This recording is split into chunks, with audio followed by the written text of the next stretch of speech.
Welcome to Blinkers Off with your hosts, Jared Welch and Aaron Halterman.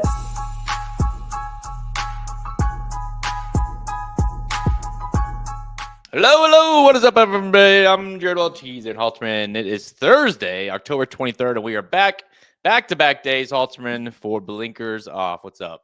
Yeah, what's up? It's gonna be fun. This is like Christmas morning for us. Yesterday afternoon, we get the entries out, or the pre-entries out, I should say, and yeah, been pouring over them, and definitely, I think we're in for a very good Breeders' Cup. A lot of good horses coming over for Aidan O'Brien. That's the thing that really jumps out the more you start looking at this. Yeah, it's when you start to dive into it a little bit, you start to. Obviously, when we talked about it yesterday, we were just kind of figuring out which horses were going to actually be over here, which races they'd be pointing to from a international standpoint. And then it's kind of like, okay, now we got to dive in and do our homework on what these horses, what they actually mean here. And yeah, I'm with you. It does feel like he's got some good ones kind of across the board. He's really brought in several that feel like they could win. And so, Aidan O'Brien might clean up here at the Breeders' Cup. Did you find any I gave you homework yesterday. I said, find me a Japanese horse that you like. Did you find any? Not really. No, it's they only have 8 pre-entered this year. So they definitely, I think last year was 19, so only 8 this year. I definitely do think Forever Young is probably the most likely Japanese horse to win, but he's in the toughest race to win. I thought Argene in the mile, I thought that horse was maybe one to look at. That was the only other one I was really kind of seeing. So that means they're going to win, right? Because they usually come out of nowhere to win these races. So it looks like a weak bunch to me. They got tremendously overhyped last year and didn't win. But yeah, I only see Forever Young, like I said, and then maybe Argene in the mile, and that's about it. I know I kind of have that fear too. Last year, everybody was freaking out about Japan, and they're going to win so many races. I think we probably even talked about it on the show, like the over/under of how many races are going to win, and they never really did any running whatsoever. And now, so yeah, it feels like this is the year that we overlook them, say whatever, doesn't matter, and this is the year. So I mean, it's I kind of with Manlow. It's like, yeah, those are the ones. Because there was a horse last year. I forget that horse's name that ran. I think it was either. I go back and look at my picks. Unfortunately, Jasper Crone or Crone or something like that. Remember that horse? Mm-hmm. It just on paper. I mean, obviously you didn't know how the horse would translate over here, but it kind of felt like this horse is pretty good. And then she came over here and like literally never ran a step in the race, and and so you're just like, oh, I'm completely wrong on these Japan horses this year. It feels like, and that was the case for several. There's only a few that even ran mildly decent. Out of what you say, 19 or however many it was last year. So I think it does leave a sour taste in your mouth, and this would be the year that they're going to win one or two whenever you didn't least expect it. I think like 1 second and 1/3 maybe is what they got last year, and the rest of them were off the board and not close. So, yeah, no, you just got to handicap it, and I kind of just don't think I'm kind of with Michael. I don't really see any that gets you, super excited. So, what are you going to do? I'll pick them now. You know what I mean? No. So, yeah. No, I just didn't see much. So, that is a different thing. We were down on pre-entries, but at 21, I think we're down 20 or 21. I can't remember, but it was all from Japan. That was all the half of it. And then Aidan O'Brien didn't nominate as many this year, didn't pre-enter as many this year. But if you look back, he pre-entered like 19 horses last year, but only 9 of them actually came over and ran. So this year, maybe he pre-enters a little bit less, but maybe he just enters the one that are actually going to come over. So pretty similar to last year when you take that out of the equation. I was telling Ryan Stillman, our buddy, yesterday, I think the races that are really good on this Breeders' Cup, like the ones you look at and you go, man, that's a pretty good field. We're going to have some very memorable moments.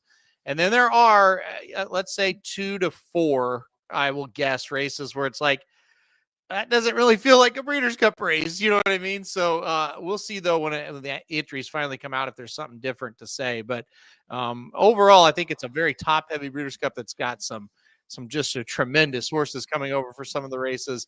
And then there's a few light ones as well. All right. So here's what we're going to do. So okay, just to look forward a little bit. It's a Monday. We'll have the entries come out, so then we'll officially know the fields, the post positions, the jockeys, everything, which I think is helpful for multiple reasons, but especially when it comes to the international horses, especially when it comes to Aiden O'Brien horses. So you're like, okay, which one's Ryan Moore on? You know, which one are they going on? Whatever it is, like maybe those little things can help make some decisions as well. But yeah, that will be, and of course we'll have shows next week, previewing Friday card, Saturday card, and in the betting Bible. It will be available next week. Again, right now, you go get it. The 14 Trends is available right now. So if you go to racingdudes.com, you can see it there on the homepage, or go to the products page. You can get the betting Bible right now. And the 14 Trends are available, which goes over a trend for each race, which are very, very helpful. Last year, with 9 of 14, those trends were factual and came true. And I think an average of 8-1 that in the payouts. So it was very helpful last year. Hopefully we can do the same this year. And then again, this week, right now, what we're going to do is just, we talked about it last week. We were live with you guys when we got the pre-entries. We've had time to kind of look over them. You're still kind of on wait to see what these horses, where they end up drawing and things like that. But we're going to go ahead and dissect these a little bit further, each race, all the way from the turf sprint to the classic. We're going to look at the trends, some of the form cycles we like, betting angles. I'm going to ask Halter some questions, like maybe who he thinks is the value, which races present value, which ones maybe he thinks are going to be more chalky. Maybe I can get him to tell me his most likely winner, if that's still Sovereignty. He had mentioned that a few weeks ago. Maybe the most vulnerable favorite. Some of those things as we kind of wait for next week to get here. This is going to be a complete handicapping guide for the pre-entries. Let's go. Yeah, it's gonna be fun, guys. It's almost time. It's almost time. I mean, we're almost there. Like, it feels like a lot of it's done. You're still waiting for like I said, the final things, but at least there's actual fields that you can look at in handicap right now. Even the employees over at FanDuel TV are using the trends this year, so I thought that was kind of cool as well. Even when they don't, I'm sure they don't give you credit for it, but they're using them over at FanDuel this year too. Very cool. Word for word, actually. Yeah. It sounded familiar, and then I checked, and it was. It did. Yes. It's like, hey, that's a good angle. Oh wait, I wrote that. No wonder I thought it was good. No, listen. What do they say? It's when you copy somebody or whatever, it's the highest form of flattery, right? There you go. Hey, whatever. I'll take whatever I can get. In my heart, your heart, we know where it came from. It was definitely a chuckle this afternoon when he sent me that. Yes. Yeah, it was. I wish I could have. I'll tell you about it after, off air. But it just kind of the thought process was like, oh yeah, that's because obviously I write them, so I love just the aspect of trends and the Breeders' Cup. It's just kind of a fun thing to do every year. And so when I came across it, I was like, oh yeah, that's cool. Like I'm glad he's doing that. And then like, oh wait, no, those numbers are exactly what I said. Anyways, what can you do? Laugh. You just laugh. I'm glad you got a laugh out of it. I got a major kick out of it. Yeah, I did too. So, I should get paid. I agree. But thank you, Manlo. Yes. Does Manlo know about it by chance? No, Manlo. I'll text you about it later. Send it to him. Yeah. No, it's let's see. Let me pull up. I'm gonna pull up. We're gonna go through each race. Good. And we'll pull up each race. We'll go through, like I said, each of the pre-entries. We'll start with juvenile turf sprint, and just kind of go over obviously these are, as we get into it, we'll get to the classic here for tomorrow or for Saturday coming up. So, all right, the juvenile turf sprint. I'll kick things off here, Halterman. I think this one is always one of the more tricky races to figure out each year because it's just a kind of an odd race for the juveniles. And then, of course, you mix in the idea of international horses coming over for it. And the last thing is it's the newest race of them all. So there's a lot of aspects that we haven't quite kind of figured out yet.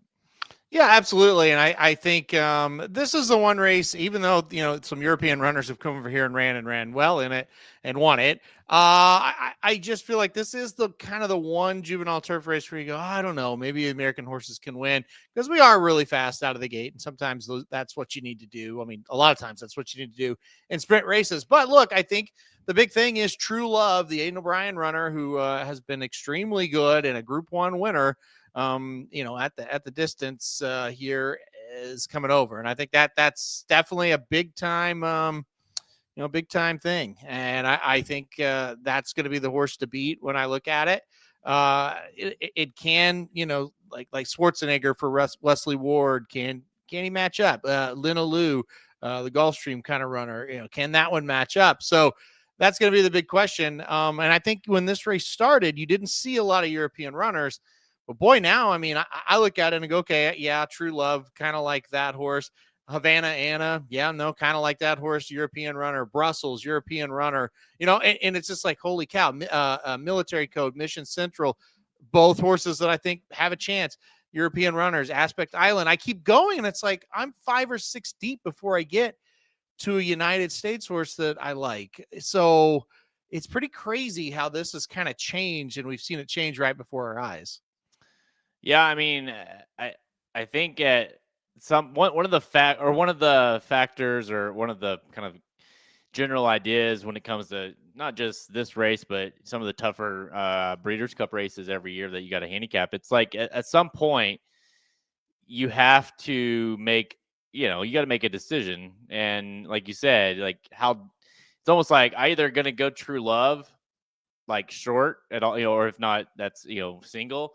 Or I go like 6 deep. You know what I mean? Like you kind of have to make those decisions because, like you said, if it's hard, like if you don't hone in on one or two that you really like, well, then it just it's like opening the can of worms. All of a sudden, it's like, okay, well, if I don't, if I like this one, then I mean, that one's a lot of that same as that one and same as that one, and then you go down the rabbit hole, and now you've got 6 horses that you want to use. So I think with this race, and not just this race, but a lot of them, you kind of have to. And it's tough, like a race like the Classic or something like that, where you're like, hey, there's a lot of good horses, but I can't play all of them. I got to single Sovereignty, or I've got to play Fierceness, or whoever it is. And it's like, you can't go too crazy down overthink these races. This is an interesting one, too, because of the day that it's on and kind of where it's positioned. It's the first Breeders' Cup race and the first one of the late pick 5. And spoiler alert, we'll get to in a second. I think I've got some singles that I would like better coming up later on the card here. So do you kind of spread for the sake of, hey, maybe True Love wins, but also I think that might be the most vulnerable of the 3 that Aidan O'Brien's going to have in the turf races. So maybe we try to just by circumstance try to beat that horse here in this spot. I think you can look at it that way, and I think that's a fair way to look at it. All decisions that are going to be made next week. I mean, you don't want to get too, this is what we're doing. This is what I'm doing no matter what right now, right? You just don't want to do that to yourself. Put yourself in a corner a little bit. So, look, and the other thing is, while I like True Love, I don't look at her as a complete standout in the spot. So a lot to kind of try to decipher still in this race. What do you think of Obliteration at the entry there? I don't think I can get there. Yeah. Kind of feels like a reach. Like, hey, nothing's been working. Let's try the turf, and we know the horse can't do the other, can't compete in the other ones. So let's try here. Well, the horse is a sprinter. So, I mean, this is the race. They tried the turf 2 straight times, and he got second both times, and I didn't think he ran bad either time. But if you're getting second... a whole other game, though. Yeah, you're getting second there. I mean, how are you going to turn the tables? I think 5 furlongs, that could be, I think that could be a benefit of his, but still, I don't know if it's enough to turn the tables on him. All right. So this race, I'll ask you, I'll do this for each of them, and you just let me know when you kind of feel like one of these is like a most likely winner, or maybe we can break it down to most likely Friday, most likely Saturday winners. But do you think this is more of a chalky kind of favorite, logical type of race, or do you see value that could kind of ooze, create here? It's a two-sided answer, because I do kind of, as we sit here right now, I do like True Love, but I don't know. I just have this feeling we're going to get a little bit of a price in this one. I think I don't think it's going to be a huge long shot, but I think there's a chance we could get a 4, 5, 6 to 1 shot in this one. That's interesting, because I know you liked True Love quite a bit for a while. So that's interesting that you kind of feel that way now. What changed? Just maybe just because it's a tough race? Yeah, you see all the horses that are actually coming over, and you're like, there's a lot of horses here that aren't that far behind. If I mean, just minimal, behind True Love, and it's like, I think there's enough here, and I think there's enough of the American contingent that's not too bad either. And I don't ultimately know what I will do with this race. I'm very up in the air with it right now, but I just think there's a chance we could see, because there's a lot of horses that I think are pretty good that are going to be that 5 to 10 to 1 range. All right, guys, as we go, if you are watching us live here in the chat, or if you do watch it after the fact and you just want to comment in the comments, let us know. Let us know some of your horses you're looking forward to betting, horses you think are vulnerable, horses you like as logical winners each day. Let us know in the chat or in the comments. All right, let's go to the juvenile fillies on Friday. And, this one, it's I don't know about you, but I looked at this one and just kind of scratched my head like, all right, well, it's not Tommy Joe. I can't go there anymore. And Percy's Bar beat her. I don't know. And then it's like, okay, which Bob Baffert is the best of those two? And maybe I just go there. Where are you at with this one? Well, I said at the top of the show, we've got races that are going to be amazing, and I think even the Juvenile Turf Sprint's going to be a really good race. This is my least favorite race of the 2 days, honestly, the Juvenile Fillies. I don't really like any horse in here. I tend to right now kind of want to play against Explora. I don't think she's great, but at the same time, I look at this field, it's like I don't like a lot of horses in here. So I'm very much up in the air here on what's going to happen in this race. I just really don't like this field very much. I'm on Explorer at the moment. I feel like she's very beatable, but it's just I'm very, very least excited for this one. Yeah, I don't know. Like when it comes to between those two, it's like, well, Battle or a Bottle of Rogue has the matchup win over Explorer. Now on the flip side, Explorer looked really good when stretching out, and Bottle of Rogue hasn't gone further than 7 furlongs, and so you don't know until you know, I guess. But maybe that's a case too where we'll see which Hernandez has only ridden Explorer, has ridden Bottle of Rogue once. Which horse he maybe ends up on might be your tell of which one you want to play if that's the route you want to go. Iron Orchid, Orchard, whatever you want to, is a horse that hasn't been beat, Halterman, and really hasn't done anything wrong, frankly, except for going the distance. But it's ran in a mile and looked good. This is a horse that has won on the lead. This one coming off the lead. This one might be tough to beat here as well. I mean, yeah, I think so. I think that's one you got to pay attention to. I think Percy's Bar is a horse that makes sense as well. You mentioned Super Corridora, I think, was a horse that I looked at and thought, that even though that horse is very lightly raced, really, really improved last time out. But then again, you kind of go, this is a race I've kind of been back in circles for, because Explorer and Bottle of Rogue for Bob Baffert sitting right there, looking like two horses that are more than capable of winning. you kind of just take them and move on. So I've been all over the place with this one. I'm not sure if Bottle of Rogue might not be the more talented of the two, but Explorer looks so good going 2 turns. We haven't seen it from Bottle of Rogue yet. So I just kind of hated this race overall. I don't think any of them are truly like super good. But you're just going to have to make the choice. I think we're going to get a little bit of a price in this one as well.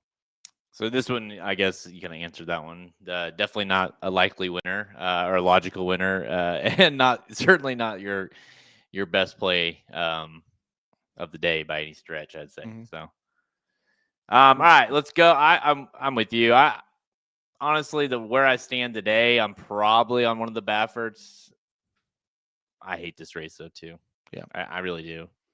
It's just not a good race, you know? Yeah, I mean, the Bafferts are very logical.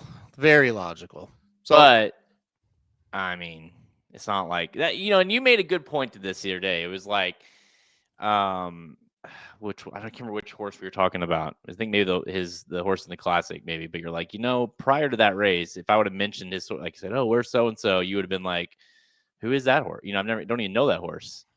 And I think that's a good point. Like, some of these horses kind of feel like they're kind of come here at the very end, and then you're supposed to be on board with them. And you're like, well, in reality, I don't really know if they're any good, And I kind of feel that way with Baffert. It's not like he's had these horses running all year and we've been tracking them and now they're here. And it's like, yes, I've been waiting for them to run in the juvenile fillies.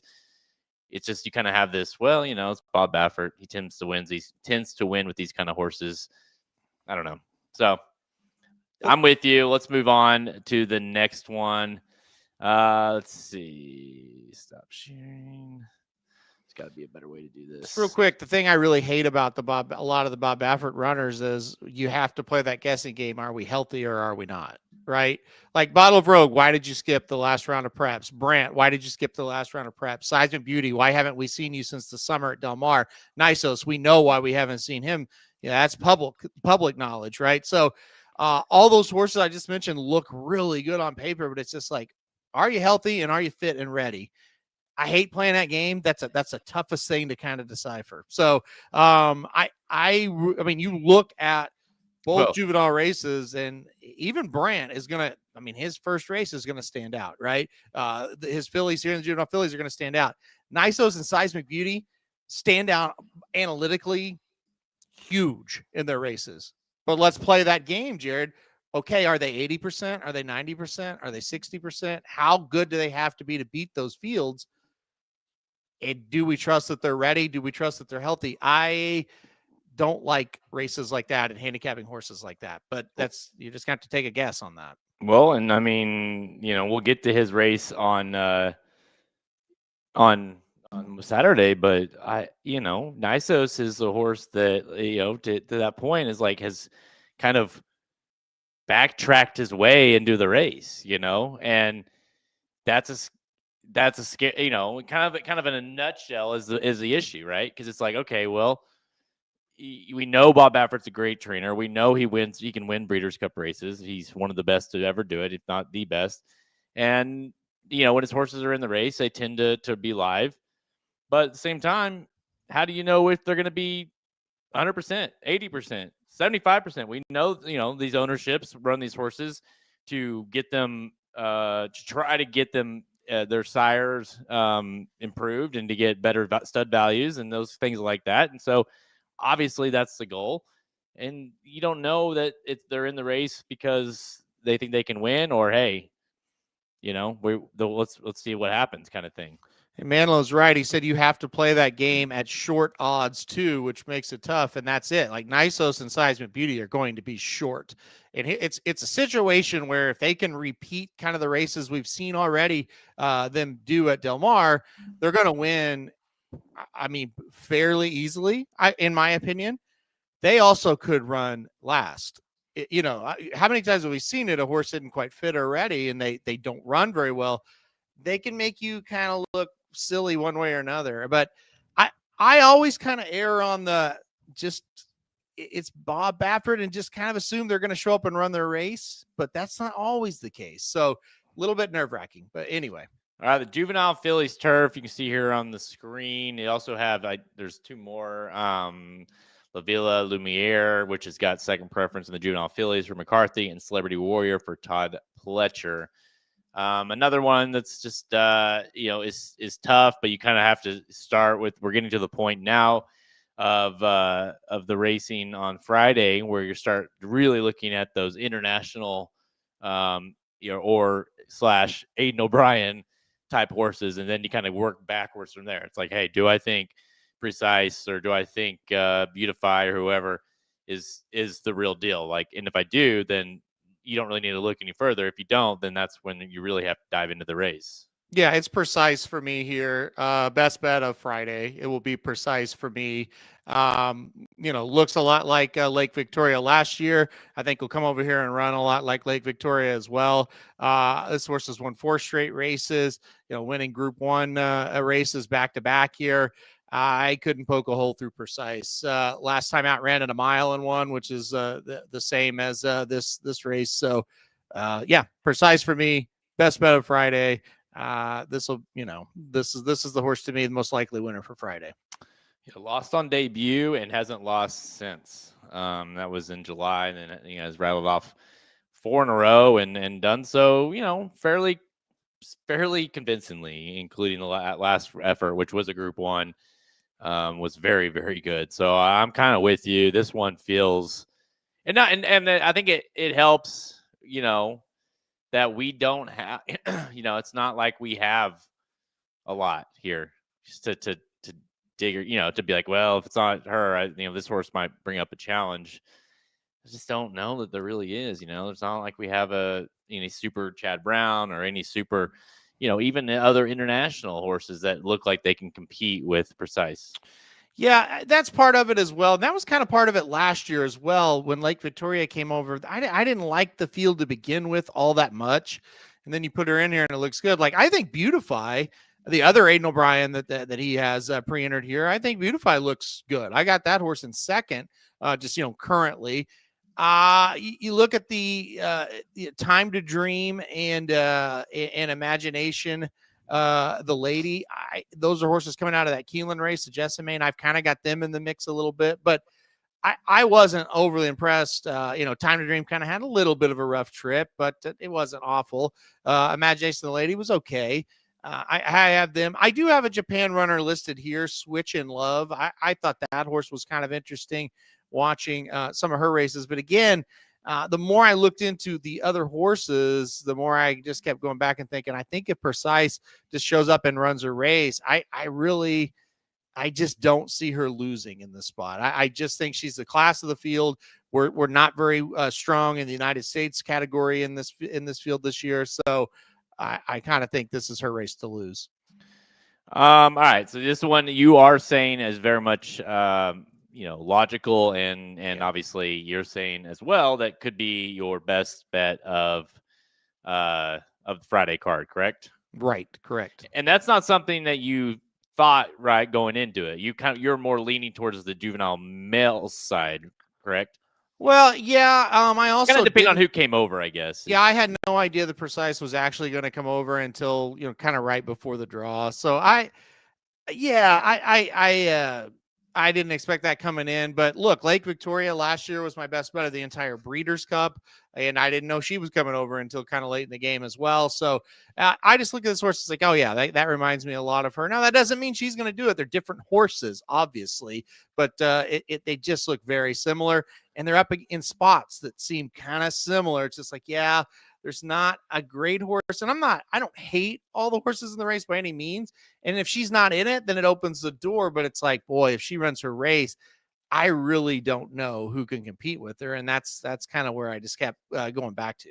All right. The main event, I guess, on Friday, the juvenile. And, listen, on paper, it's shaping up to be a fun little 2-horse race here between Ted Nafi and Brandt. And Ted Nafi obviously has the recency over the horse and over Brandt. Brandt has looked great when he's ran, but he's kind of another situation of not different in the sense that Nisos was pointing to the Classic originally, and he ended up going off of that.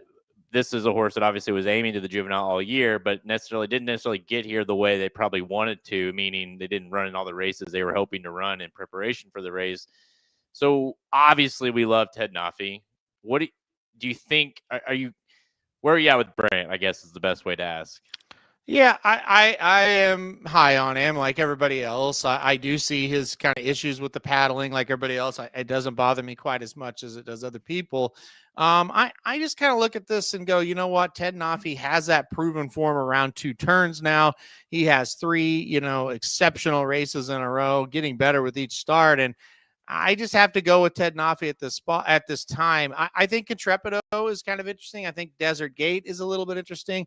Obviously, I think Brant is a little bit interesting as well. So there are some horses in here that I wouldn't be shocked by. But yeah, I kind of lean Ted Nafi in this spot. I wouldn't, when they actually entries come out, and I think with a lot of these Bob Baffert horses, I want to see who's riding who. And so I think that will kind of be a little bit of important. You got to get the latest information on Monday as well. I wouldn't be shocked if I end up on Brant, but as of right now, I think it's Ted Nafi. Yeah. Again, I think I used this reference. Wasn't it Forte? Didn't we talk about Forte and Cave Rock? Yep. When those are the two? Yep. And maybe then it seems a little similar here, where both horses look very, very good kind of headed into that race. And, obviously, and I've made the comparisons to Forte with Ted Nafi before. And maybe that's kind of what we have here again, where the horse just, the experience, that kind of those little small issues, maybe at the end of the day, end up costing Brant the ability to win this one, because it's not like if Ted Nafi was in the race, you'd just be like, well, regardless of how he got into this race, Brant's just better, right? He just is. But Ted Nafi, I mean, he looks like the Derby winner, Mm-hmm. and like that's not, so he's going to have to be on his A game, plus not let any of the, hey, we haven't ran since, whenever it was, July, have it be an issue for him in this one. Yeah, I definitely think Brant skipping the last round of preps it kind of reminds me of what Gaming did last year, and he's almost won. He got second. Now it turned out Gaming wasn't that good of a horse, but he ran good that day, and he kind of just felt like, man, if he had a little more experience, he would have won it. Now I think Brant at this point's a better horse. I think we've seen better efforts from Brant than we had from Gaming even, and but look, I don't like the skip in the last prep, but in Bob we trust, I guess, a little bit here. So we do know the brilliance is there with this horse. I mean, you don't break your maiden like that unless you're really, really good. I still have interest in the 1-2 runners of the American Pharaoh as well, Intrepido and Desert Gate. Bob Baffert after the race said, hey, Desert Gate's going to move forward off the race. I didn't think he ran all that poorly. So maybe he can kind of, take a little step forward. Intrepido looks pretty good. He's getting better with each start. So I don't think it's an easy race for Ted Nafi or Brant, really. I think this race will be tough. So I don't think it's cut and dry like kind of I thought it was. But, I do have Ted Nafi on top at this point, and we'll just kind of see what happens. Yeah, and obviously history definitely bodes more towards Ted Nafi in terms of kind of horses moving forward. Just for multiple reasons. It's just he's been the kind of horse, or we've seen Brant has his issues, or at least people believe he has his issues, and if he can, obviously he's already had some trouble staying on the track, and if that can persist into this 3-year-old campaign, can he actually get him to the Derby? Definitely, I would think long-term Ted Nafi has a little bit more appeal, but that doesn't matter for this race. It matters is which horse will run their best on next Friday. So, yeah, right now I am going Ted Nafi, but I don't know. I haven't decided yet. All right, let's go. Let's go to the last race on Friday, which is the Juvenile Turf, and this is a race that has been dominant by the Euros, and it's really not a surprise that each and every year we have Euros that come over, and you have to take notice of those, just like we do in the Juvenile Phillies Turf. So where are you looking at with this one from the international standpoint? Yeah, pretty good field here again with the European horses coming over. I think European horses, one of them is going to win this one. Gstaad obviously is a horse that I think is going to be favored in the race, coming off 3 straight narrow losses in Group 1 races. Feels like this will probably be a little bit easier spot for him. I don't know that he's a total slam dunk, though.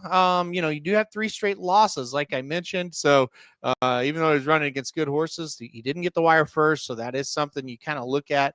And then you just kind of look at the other ones, and it's like I like Humidity, and that's a horse coming in from overseas, right? I like North Coast. That's a horse coming in from overseas. It's like, man, they're all coming in, right? Wild Desert is a horse I find kind of intriguing. Horse came over to Woodbine last time out, ran in the Summer Stakes. I thought got kind of a I don't know if this is kind of a weird trip, a tough trip. I think he was kind of the best horse in that race. He might be flying under the radar because he lost. So I think Wild Desert makes sense as well. But that's another horse. It's like they're overseas types, whether they're from overseas, but they have a race over here, or they're just making the first start. So I don't think it's like, hey, single Gstaad in this spot. I do think he looks good. But there are other European horses that I look at and go, well, you know what? They might be just as good.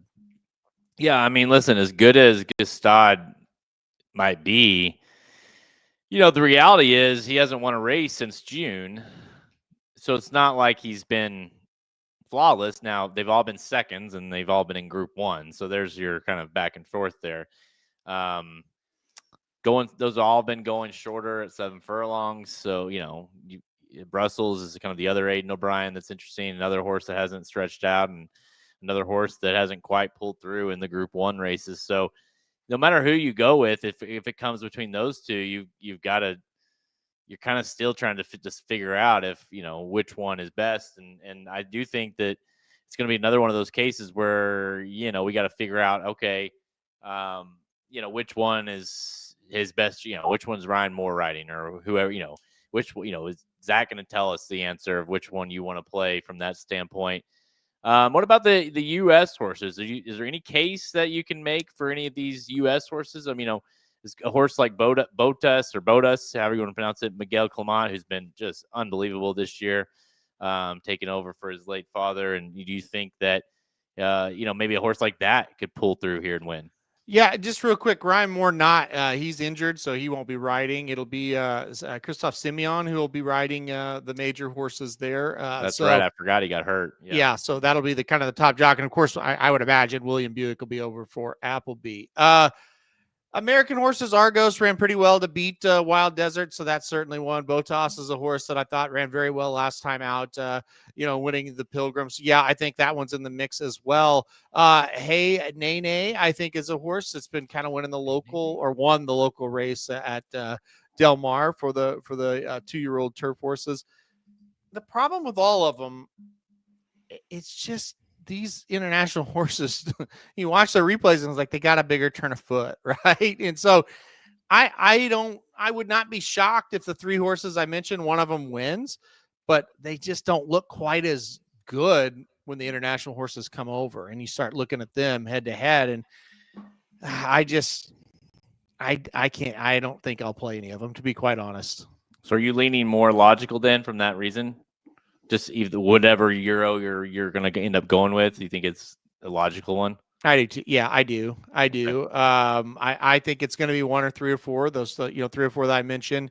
Yeah, I haven't really made a decision on this one, and I haven't made any decision set in stone. But some of you are a little bit more kind of convinced than others, right? But this one, I don't really know what I'm gonna do here, but it is gonna be a European horse, and it'll just kind of I'll have to decide on that on who actually is gonna be the top pick. Yeah, that's a good. Keep that in mind, guys. We're going through these. It's still nothing set in stone until really the forms, the past performances come out and things of that nature. Can I have a complaint? Can I file a complaint with you? With me? Yeah. Okay. Not on you, but it's I want to file the complaint with you, and then you do what you want with it. Okay. Yeah. So Equibase has their past performances out, so that's what I've been looking at, right? Which is fine. I'm not gonna say anything negative about that. They got them out and they're fine. I'm deciphering through them. But they kind of ruined the Timeform site, and you kind of they DRF'd the Timeform basically. So, but I got on DRF. I was like, oh, the Timeforms are available for the pre-entries. I will purchase these because I still would like to see Timeform, even though I don't think it's as good as it used to be. And so I get on there and I'm like, okay, I'm gonna purchase the pre-entries here. You have to buy the Breeders' Cup package to access the pre-entries for Timeform with Timeform. Like, I can't just go buy Timeform pre-entries. And I was like, why would you do that?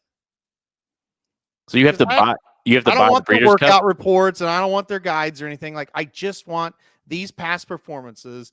I'm ready to spend money with this company, and it's a package exclusive. You can only get these if you buy the full package. And I thought, well, that's stupid. I'm not doing it, so I'm not going to use them. There you go. I was gonna say, so what'd you do? You didn't do it. Do nothing. I'm going to just wait till comes out Monday and go to a different company for it and not use Timeform or DRF. So it's a win for you guys. Good job. I heard they have like new ownership or management. Good start. Really good start.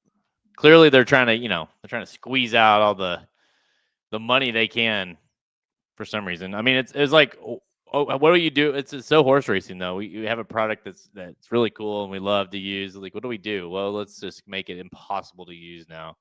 Well, like, I'm sure the regular entries when they come out, you'll be able to get the DRF. I'm sure we'll have it, but at the same time, it's just like, I don't understand that. Like, I just don't get it. I don't get it at all. So, well, good job, DRF. Doesn't surprise me though. All right.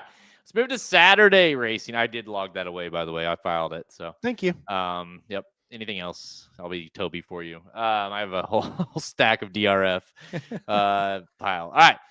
So move to Saturday now. We'll go to the Filly and Mare Sprint. This one is not easy to handicap. It's definitely not super exciting from a standpoint of any superstars, but it does have some. It's interesting. You got Copian here. You've got Sweet Azteca, Tamara. Both of those horses, Copian and Tamara, were second preference in the sprint. So I thought that was a little interesting. I don't know. Are you going any of those horses? Do you want to take? Here's a Japan horse. Do you want to go? It's hard to get a feel for these horses that just haven't really been totally great or haven't maybe lived up to the expectations that we all hoped for at one point. I think this is a fantastic betting race, but I don't know what I'm going to do yet. That's how I'll describe it. No idea. I do think there's good options. I think you're going to get a price that's going to make sense on most of them. I maybe even all of them.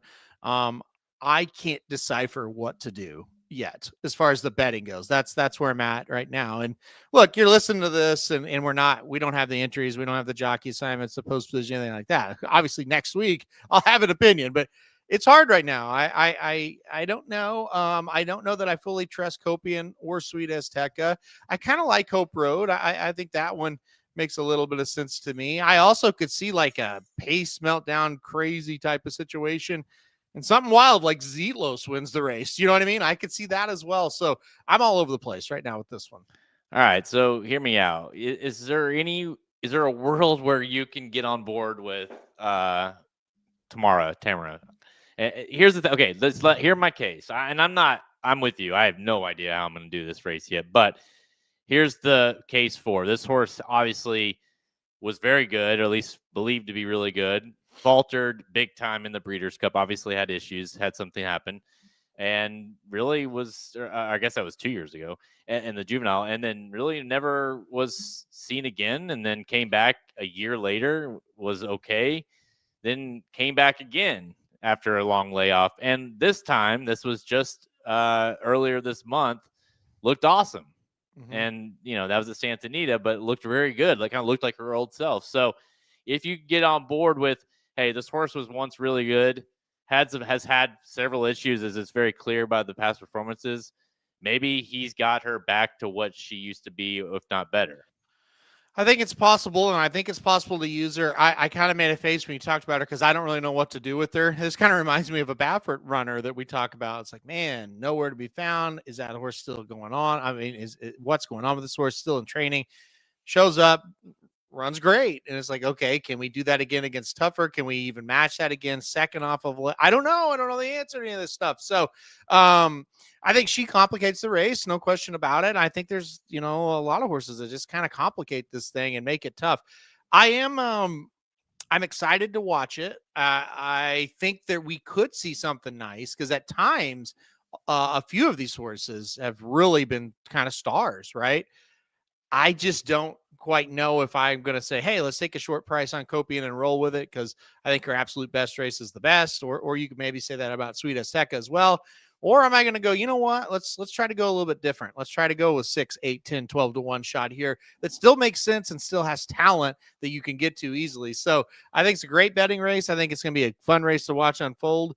I just can't give a lot of direction at this point. I just haven't made up my mind on what to do here. Yeah, I mean, okay, and there's a lot of different factors here that you can use because, like, then you look at a horse like Copian, who I think is a very good horse, and I've bet her many times.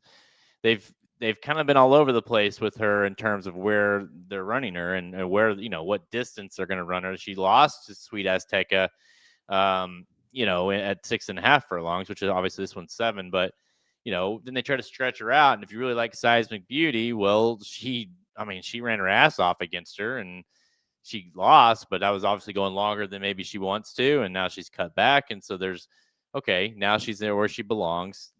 I still think with all these kind of, I don't want to say average. I think they're really good horses still, but just kind of the unknown of who's like the standout of them.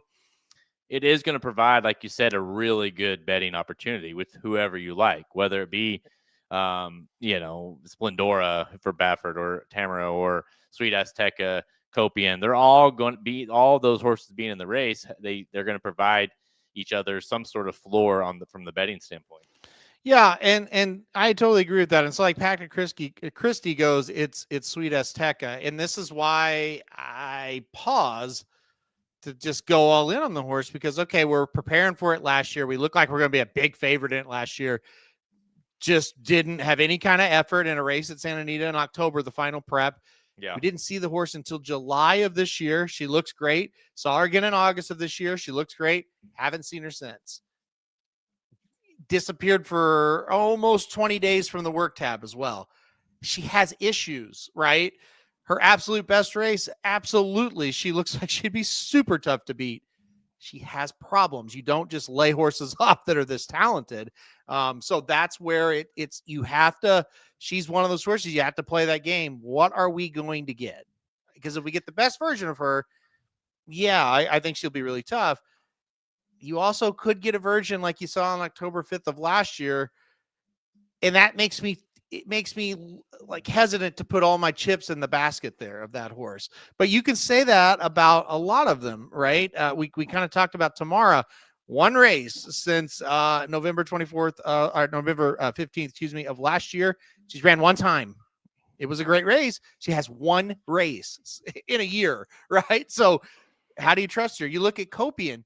When she won at Churchill Downs that day in the Derby City Distaff, I thought she may not lose all year. She was so good in that race. She beat so many good horses in that race. 2 races since then, both losses. One was at a 1:16. They were flirting with going long. Now they're shorting back up.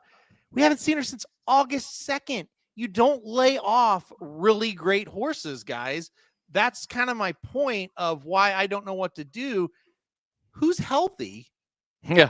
And even when you're healthy, who do you trust to have them cranked off these long layoffs? It's not natural to have these kind of gaps in your lead up to the Breeders' Cup. I mean, that's a long time ago. So I don't know. That's why, that's kind of a long kind of rant, so to speak, of like, it's hard to really trust who's going to do what and who's actually going to show up at their best race. Yeah. All nice, baby. There we go. And then, so here's the other problem. You've got like, you've got, let's say Vava, and you got Zetlos, and you got Holland Ice, throw, like Splendora in there. And it's like, Yeah, I mean, they're good horses, but you also they can't match up with those horses that we just talked about. If one or two of those horses run their best race, like Hall and Ice isn't winning. Yeah. So then do you rely on all of them to not be very good that are coming off layoffs? That's the problem. Yeah, and that is why I have been in a circle with this race. Yeah, because if it's just one of Sweet Azteca and there's not the other ones, and you're like, okay, well, I can make a case for Hall and Ice because I don't know if Sweet Azteca is really going to run her race, and if she doesn't, well, certainly Hall and Ice could do it. But in that case, you're going to with this case, you're having to hope all these horses that we mentioned don't run. And Sweet Azteca is one I'm rooting for because there was a world where, like you said, prior to that last prep of hers last year, it was like, oh, she's going to win the Breeders' Cup. Like, there's no question she's going to win the Breeders'. Like, she's so good, and then she could stay healthy, and then she was gone. Yep. And then you're like, so obviously we know the talent is there for her, but yeah, all things being equal, I think she's the most talented, Sweet Azteca. Yeah, I agree. But I don't fully trust her. Also, there's a lot of speed, I think, in this race. And Sweet Azteca is pure speed. That's her game. And you don't take her out of that game, I don't think, because that's what makes her so good. But she's going to have a lot of company. And then you got to look, well, what if this thing totally falls apart? It could. It definitely could. I'm saying it, man. That race is going to knock a lot of people out because you're going to have to – you can't, like Kevin said, you can't just sit there and play all those horses and depending on what and so you're going to have to make some decisions, and there's a very real possibility you are not right on that decision you make. So that race is going to tighten the sphincter muscles, we'll call it there. All right, let's move on to the Breeders' Cup Turf Sprint. And I thought this one, actually, the more you looked at this race, the more interesting it gets. And I don't know how good these horses are, but I think it will be super fun to watch. And you love AG Bullet. This is a really fun horse, really cool horse. Has ran well this year again. I do think some of these, I think there's some international interest in this race. So I think it creates, like I said, some more intrigue. I want to add as well, I'm not going to put them all on the screen. You also have Puro Magic for it's Japan, I believe. Yellow card, No Balls, No Nay Hudson, Joe Shiesty, and Encanto also on the list. It's a fun race. I don't think it's a race we're gonna see like some kind of crazy superstar performance, but it's such a fun race. I like quite a few in here. I think we're gonna get a little bit of a price in this race when it's all said and done. I do love AG Bullet, but I don't know. It's gonna be tough taking on the boys here. Gonna be tough assignment. Arizona Blaze is a horse I'm very, very high on and have been high on for a while now. So excited that this horse is pre-entered, going to come over. Kadem, I thought, ran very well in his last start. So I'm all over the place here on this one. I do think we're looking at a price in this spot. Yeah, with the thing about Kadem, whatever, that's very interesting, I think, is that they have obviously made this decision in the last couple starts to get the horse over here in some races, and I think that might be a big benefit for a race like this where the horse ran at Kentucky Downs, ran well, didn't win, but ran okay. Bear River did win that race, who's also in here, but then ran again at Keeneland and won. And obviously getting that U.S. form under the belt and then getting ready for this race, I think could be the difference in a race like this that doesn't necessarily have huge standout. I think Arizona Blaze is possibly very, very good. And, listen, someone needs to talk me out of it because I'm getting interested in Invincible Papa, which is, I don't know, I guess you call it a Japanese. It's Australian bred, but they've been running in Japan. This is a horse that has recently switched to turf and has looked really good since, that last race. Speed in this race, I kind of tend to look for speed horses that I know it's not always the case, but speed on the turf is always super dangerous in this one. And if you can find one that you think can be the speed of speed, might set up things, especially at Del Mar. So I think that horse is a little bit interesting that probably will be a decent price. Yeah, I don't think I could talk you off of it because I think you could make a case for a lot of them. And I think that is one of them, Invincible Papa. Look, I think this is a race that is fun. I think it's a great betting race. I don't think it's like, wow, we saw a Hall of Famer type of race, right? But I do think you're going to see a good performance here, and I think it'll be a fight to the finish. And hey, these turf sprints at Del Mar are tough. Like they are all like just regular run of the mill 5 furlong turf sprints are tough to figure at Del Mar, and I don't see this one being any different. I think that kind of the appealing thing for Arizona Blaze for me is the fact that we have seen the horse win at 5 furlongs. And so that's good, I think, because, 5 furlongs versus 6, it is very different. Yeah. I think there's Spicy. She's so spicy. That's a very interesting horse. It went overseas, didn't run well in Ascot, but really over here has been really, really good and very, very fast as well. Mm-hmm.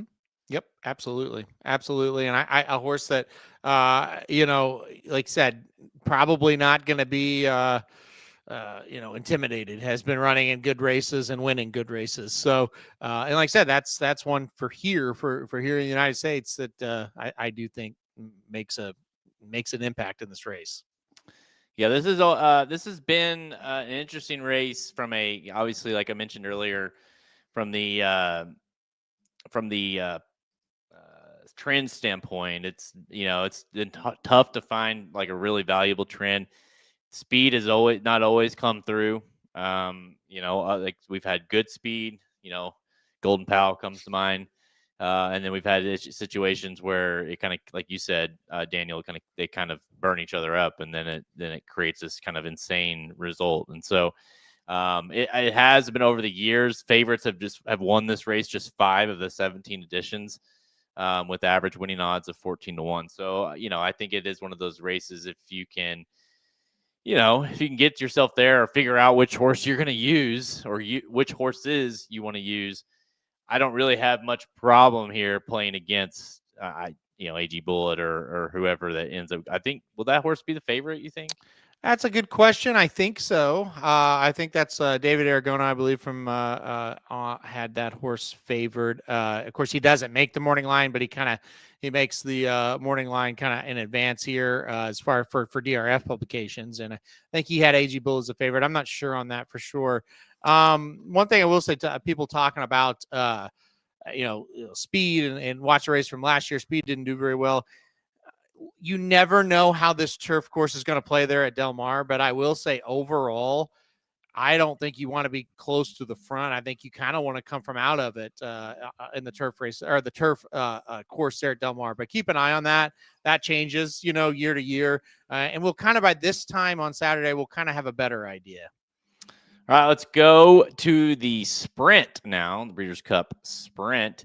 Also not mentioned on here is Big City Lights. What you talking about, or what chat talking about? What you talking about? I guess Wesley Ward and Violent Force are also on the list. And listen, this is I guess you've got to figure out which the sprint is wide open now with Bookham Dano not running here. Which would you have been like? You think that would have been like?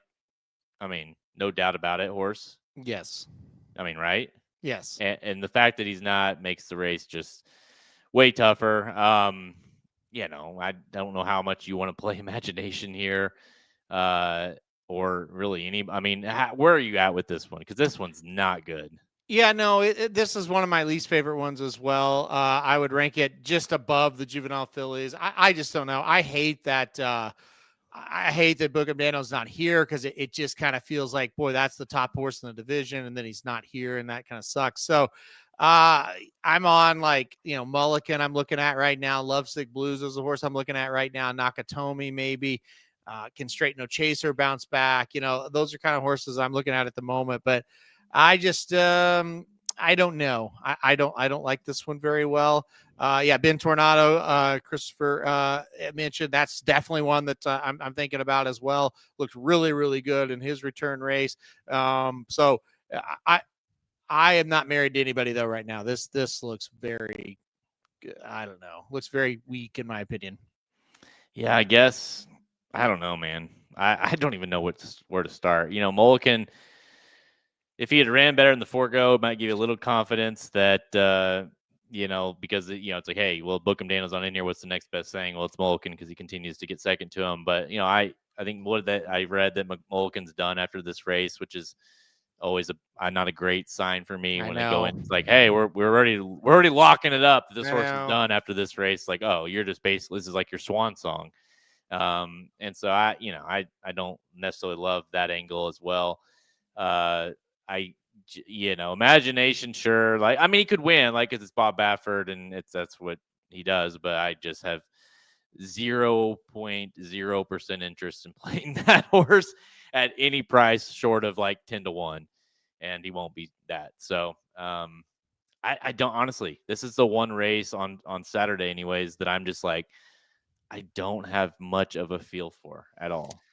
I don't have much of a feel for it, and I'm just not looking forward to it either. And I think that's, some of these races, like I said, hey, I don't have a feel for it right now, but boy, am I looking forward to it.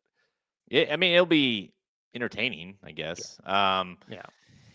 Yeah, no, even after his last race. I think after his last race, I'd like him less even more now, because he's shown to be totally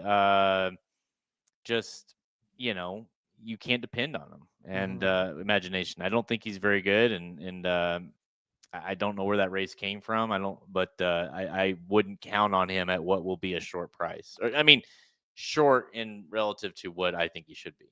The race visually looked awesome, and I thought when that happened, oh my God. And then it didn't come back very fast for whatever reason. He ran a fast time, but all of kind of your analytical numbers didn't come back very fast. Now, I'm not a huge guy on numbers anymore. I kind of think they're all a little bit BS. So I don't hold that against him too much, but yeah, he does kind of feel like one. It's like, I don't know if he can really repeat what he did there. You know what I mean? So, I'm pretty much on the fence with him. I think I'll let him beat me at this point.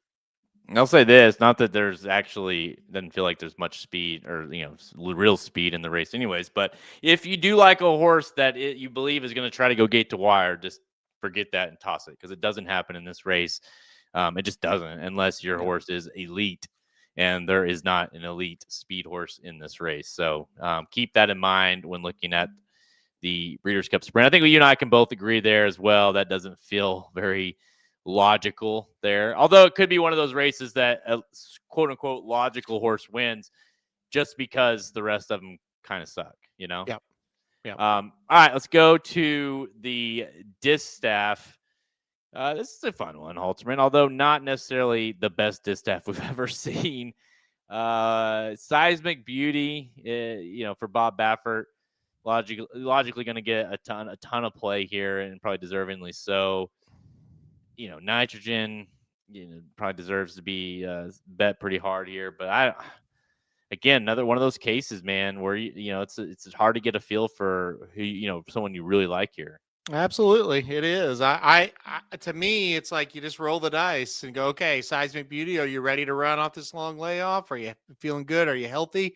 Because if you are, I think you win. I think you win in gate to wire fashion, and I don't think it'll be particularly close, to be quite honest with you. But what if she's not, and then what happens? I don't know. Dorth Vader has been a very, good, consistent horse. Maybe she can get up there and win this race if Seismic Beauty doesn't fire. Hard to think Nitrogen's going to do it. After that last race, I don't know there. Clicquot might be a horse that's getting better. Maybe she could do it, but it's like, boy, is that really a Breeders' Cup winner? This is a very, very weak running of this race, in my opinion. Yeah, I agree, Kevin. This is if you would have gave me this list at the beginning of the year, so this is even in May, like he said, this is a distaff. You'd probably go, where did they all go? Yeah. Like, what happened? Where are, like, I don't know any, like, these horses. They've just completely, highlighted by Torpedo Anna, but just have completely fallen off the map throughout the year. Well, the 3-year-old crop fell apart. It didn't look like it was going to be too bad. Then Good Cheer fell apart. Scottish Lassie freaked, and now she's gone, basically. Lakara has completely fallen off, and it's fallen off so much that a horse that's probably better on the turf is the star of the 3-year-old dirt division. So that's crazy to me that's happened. And then, yeah, Torpedo Anna isn't here. You know, those Chad Brown runners totally fell off that were decent horses as well. Yeah, and you're left with not much past this. I remember when Seismic Beauty won at Del Mar, won the Breeders' Cup winning your in race there. I thought that was a really good race and she's going to be competitive, but I don't think like I'll back her at the Breeders' Cup probably. And then you get to the Breeders' Cup and she hasn't raced since, which again is not great, but you look and it's like, well, God, how good does she have to be to beat this field? It is just not much. There's just not much there, which it's just like, boy, how good does Seismic Beauty have to be? Even if she's not quite her best, can she still win? Yeah, I mean, here's the thing about the distaff. It's always been, it's traditionally very, very, and the same thing goes for the Classic. It's been in recent history, or even like 10 years history, it's just been very, you know, other than the Japanese horse that won, very, you know, I wouldn't even say chalky, but just logical, you know, like good horses win this race, right? You know, the good, like it's just not even whenever the quote unquote, you know, post time favorite loses, it's still a horse that you could see winning the race. And the tricky part about this year is it didn't feel like you have many to work with, you know? And so what are the quote unquote good ones or logical ones in this race, you know? Yeah, I think Seismic Beauty is a good logical horse. And after that, I don't know. I've been impressed with Darth Vader this year. I think she's really, you know, as impressed as you can be with one of the older horses that have kind of that are left, right? So yeah, I think she makes sense, but I think people are going to bet Nitrogen again, and I wouldn't be completely shocked. But man, I didn't like that. I didn't like that race at all. And if I didn't like that race at all last time out for Nitrogen, and I really didn't love her Alabama just a whole lot either, then if I didn't really like what Nitrogen did, then I don't really like what Jin did. And that's a horse that's going to take a little bit of money as well. And you're just kind of looking around like, what's going on? You know, like, what is this? So, I know. So are you leaning towards Seismic Beauty? Yeah. I mean, just based off of kind of like default? I think what I'm going to do is just kind of assume these Baffert horses are going to be ready to run, because here's what I think you do. I don't think you try to play that guessing game. This one's ready and this one's not. And I think you either go into this and you go, forget it. I'm not playing those kind of horses that look like that. Or I'm just going to look at the form and look and analyze how good these horses are. And I just think they're all going to be ready. You know, I think you do one or the other. I think when you guess and pick and choose, that's when you're right and wrong. I mean, that's when you're wrong on all of them. Some of them show up and run well. You almost have to just go all in or go all out. Yes, exactly. And I think the way I'm going to kind of play it is, okay, yeah, Seismic Beauty. Okay, yeah, I'm going to put that horse on top. I'm not going to put her in a position, though, where she has to win for me to cash pick 4s and pick 5s, right? Same with NISOs. And I know people might be out there screaming, you can't play, you know, a favorite and then play the second and third favorite. Well, fuck you. It's the Breeders' Cup. You can do whatever you want. Every situation is different. You don't have to do the same exact thing every single time. You got to read the situations. If Seismic Beauty's coming in on a normal race pattern, yeah, that's going to be my single. But she's not, and neither is NISOS. And so that's just, listen, don't be that person that thinks you have to do the exact same thing every single solitary time. You have to read these situations. It's like fierceness. People are always like, you either play him or you fade him. No, you don't. You play him and you don't worry about mathematical equations on Twitter, because it's just a situation where he's either going to win or finish last. So just put him on there and don't worry about being mathematically correct in that kind of situation. Yeah. Sometimes you don't overthink what's logical in your brain. Well, I mean, I understand the comment. It's like long term, you can't do it. Well, we're not doing it long term. We're doing it in a certain situation where it's an all or nothing type of feel, right? It's like, yeah, no, I'm not doing it Thursday at Mahoning Valley, right? Yeah, yeah. But this Every Thursday. situation, you can do that and you're okay. Like, it's going to be just fine. Yep. I mean, listen, he is. He's sharp. He's It's sharp, not and he just doesn't him, give any. it's He doesn't give a shit about you, Kevin, or what the others have to say about the logical betting and logical ticket making. and again, you also can kind of get away with it in situations like this because they're huge pools, right? And it's like you're going to cut off like $20 because I have to mathematically take a stand, and you might miss out on something that's pretty decent because these things usually pay more than they should if you can hit them. Days like this, you just need to hit the tickets. Yeah, right. All you have to do is survive the tickets, Yeah. and I think survive is the right word, because if you do survive, you're getting paid because the payouts are so good. Yeah. At the Breeders' Cup, regardless of the results. Right. So again, like if it's Mahoning Valley and we're playing the pick 5 on a Thursday and the field sizes are 6 or 7 horses every race, well, yeah, you can't play favorite, second favorite 3 out of 5 races. Like that's not going to work. So it's always kind of a battle. Like it's like I agree with you guys a lot, but I also am not a robot. So you know, it's like I can make a decision and go, yeah, like I don't really think I need to follow the rules here in this spot. Yeah, I mean, Daniel's right. I hit that last year, and it was such a no-brainer because you're like, okay, you look and look, you see Torpedo Anna, and that's Rebels Romance. That's your play. You look at the probables or the will pays, and you're like, all right, hit to Rebels Romance. Oh, it's paying 5. Okay, 5-1. Yeah. Okay, let me back up the Brinks truck here because it's like that's logical, and so don't overthink it. Just like, no, I'd rather get 10-1. I can't play 5-1. Yeah, you can. Yeah, you can, because last year those were easily the two best horses in back-to-back races, and it was a no-brainer. This was hilarious. This is a hilarious comment. The fiercest text. I love that. It's like it's so true. It's like you just make the card and then you add in fierceness, or make the ticket and you add in fierceness, and you say, you know what? That's the fiercest text. That's just I'm not looking at it. I don't care anything about him. That's the tax I have to pay for playing this ticket with him involved. 100%. I think that's a great comment. It's going to be spot on with it.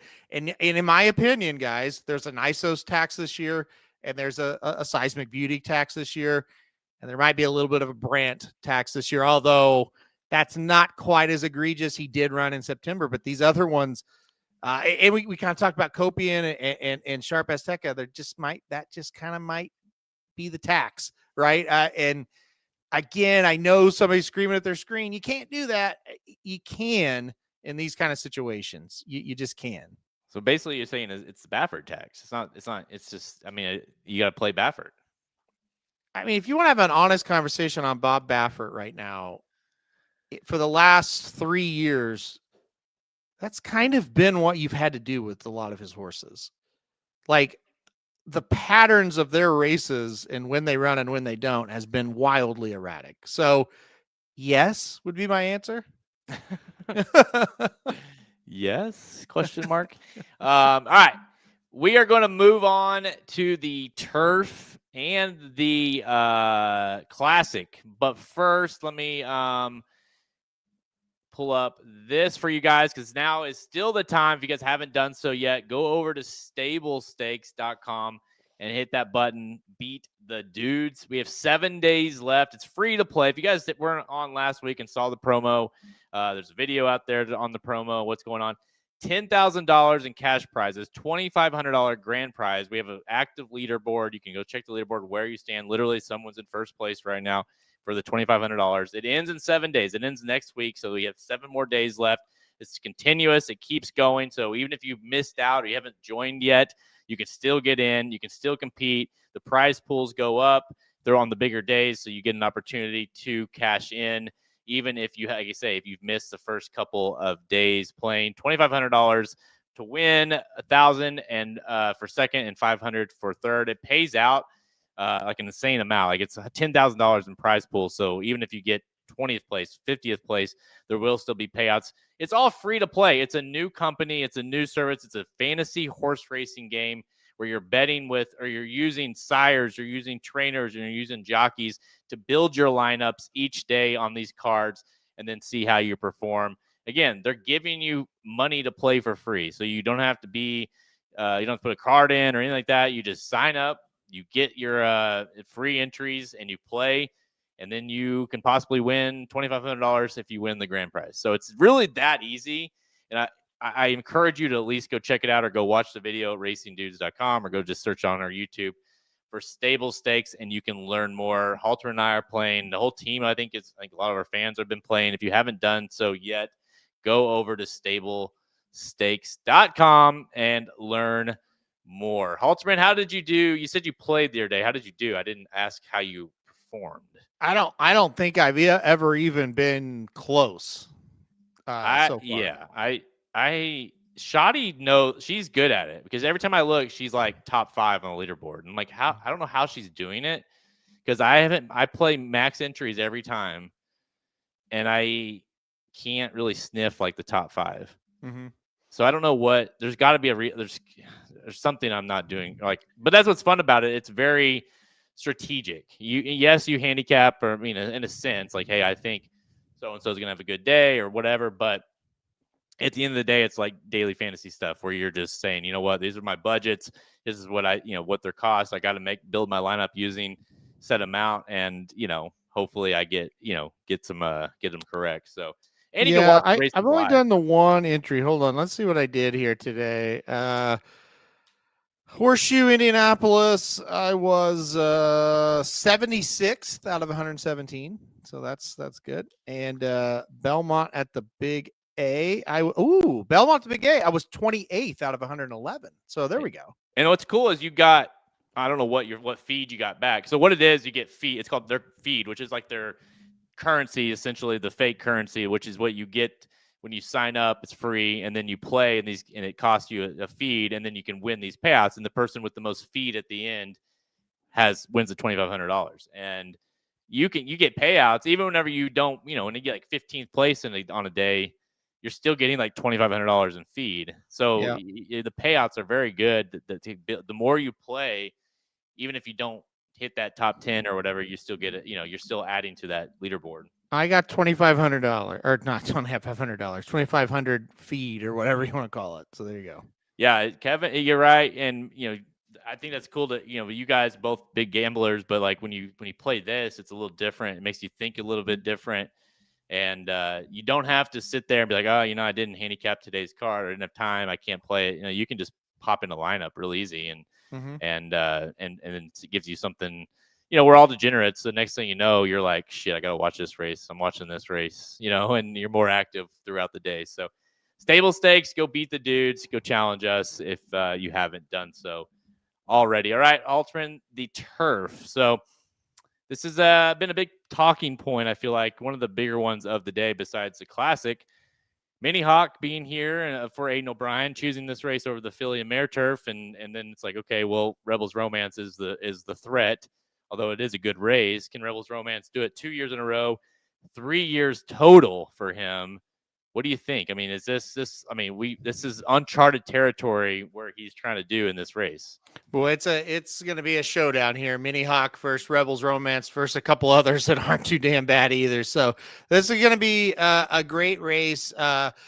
Goliath is a really good horse. Ethical Diamond's a good horse. Redistricting and El Cordobes, I think, are good horses. They got beat pretty easily by Rebels Romance, so it's kind of tough to see him, turn the tables. Amalok, I guess that's how you say that name, the name of that horse. I think I like that. There you go.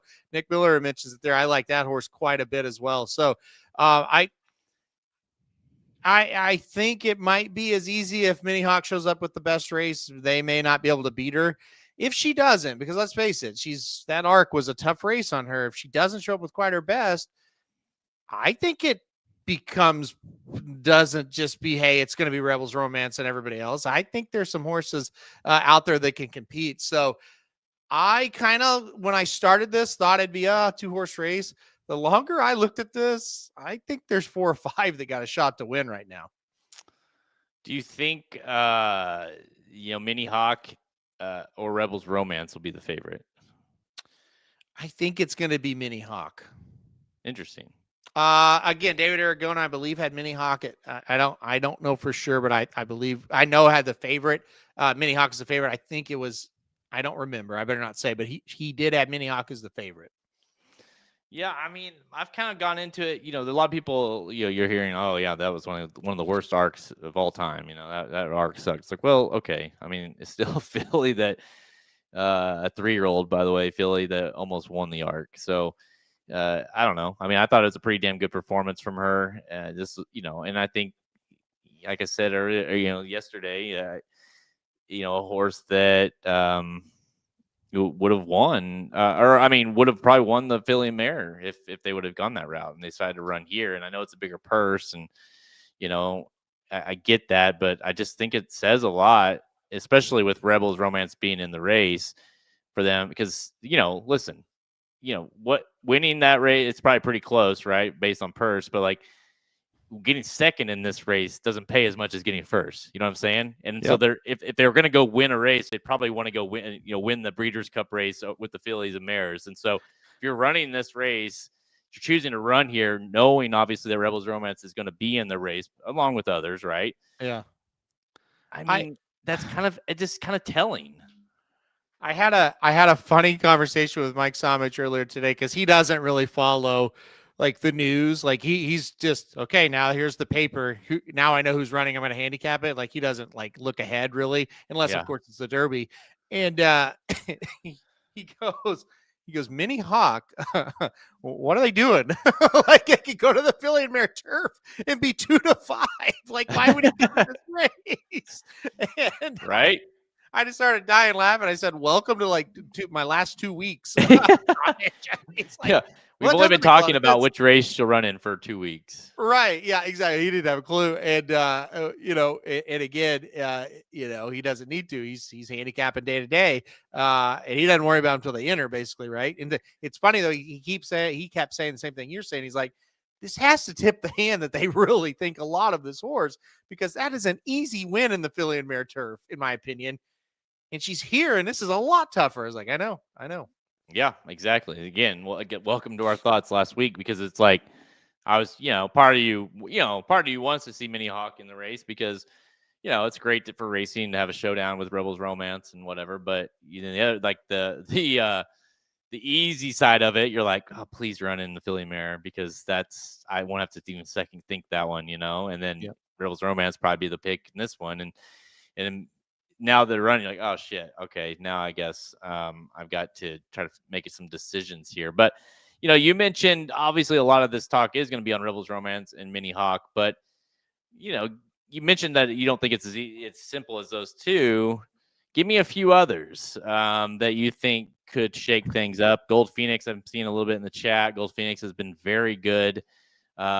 Certainly out west where this horse runs. What do you think of Gold Phoenix amongst others that could shake things up that aren't named Rebels Romance and Mini Hawk? Yeah, Gold Phoenix certainly at a big price has been able to do stuff. I don't love him in the spots, but to be fair, I probably didn't love him in the other spots where he ran okay. Goliath, Amalok, Ethical Diamond, those are horses I think on their best day can get up there and make a race of this. And those are the three specifically that I think have a shot here. I don't think you can look at this and go, well, they can't win. I think they can. So those are definitely three for sure. Redistricting is a horse that I have loved here in the United States that just got beat so easily by Rebels Romance. Maybe he can't do it, but maybe underneath, Gold Phoenix, maybe underneath. Wimbledon Hawkeye, maybe underneath as well. But I think the heavy hitters are those first ones I mentioned there. And I think those are the logical win candidates. And then it's like, okay, how much are we going to narrow it down, or are we just going to kind of spread? That's kind of the next decision. Okay, so listen, I heard a stat today online, a trend saying that European-based runners have dominated this race. When they've won 16 of the last 21 editions, 9 of the last 10, and 5 straight. I saw that earlier. Yeah. But only 4 of the 16 were favorites. Mm-hmm. So with that in mind, if it's not Rebels Romance, and listen, it could be if it's Mini Hawk that is favorite, Rebels Romance wins, or vice versa. That stat technically kind of, it still stays true. European / not the favorite. But if you're not mentioning either one of those, who's another international type horse that you think is interesting? I think Goliath, Amalok, and Ethical Diamond are interesting. That's 3 times now. Say it one more time. I think those are the ones. Right? Well, which one of those 3? I don't know. I haven't really decided. No, listen. Welcome. Halterman does it all the time to me. Okay, he never listens to what I have to say. So listen. I was more interested in getting that line in, that dig, to say that I read that stat. So, well, and listen to that stat, and thanks to FanDuel for providing something we didn't know. But to that stat, I do think you do. Listen, the stat also says, it has happened 4 times as well. So it's not like it's impossible, but it does tell you, look, don't be narrow-minded with here's the big hype European horse. That isn't just the automatic winner. There's all kinds of horses that have come over and been able to win at a little bit better prices. And again, I think I haven't really mentioned them, but Goliath, Amalok, and Ethical Diamond are horses I think can match up with these horses here as well. You think about, though, we've had some superstars come over. A horse by the name of Enable came over and won this race as a favorite and looked like just a monster when she did it. So it can happen. It's not like that. It's something that can't happen. But I don't think it's just that simple at first glance. Yeah, without like going through and looking them up and going one by one with you guys, but it tends to be, hey, this is a very clear favorite. You know what I mean? When it's a Euro favorite win, it's not, hey, there's a couple in this race that are good, and then it's that favorite still wins. It's so it might be one of those cases where if Mini Hawk is getting a ton of play, you sit there and say, okay, well, listen, I'll take Rebels Romance at 5-2, and play against. Or if it's vice versa and Mini Hawk is not the favorite, you say, okay, that's fine. I'll play Mini Hawk here over Rebels Romance. So, maybe it's one of those cases where you don't play the favorite if the odds are too low, considering you have another really good one in the race. So with all that in mind, what international horses are you liking in this race? No, I'm just kidding. What are you you think you'll end up playing very short here in this race? Do you think you can get yourself past those 2? Good question. I think so. I think I might go 3 to 4 deep. Okay. Well, that's probably more than I thought. So, yeah. I do still logical though. Fairly logical. Results. Yeah, I don't really see like a long shot winning, but I don't really know what the prices of the other horses that I mentioned are going to be, but I think it's worth it to use a couple of other ones in there. I really do.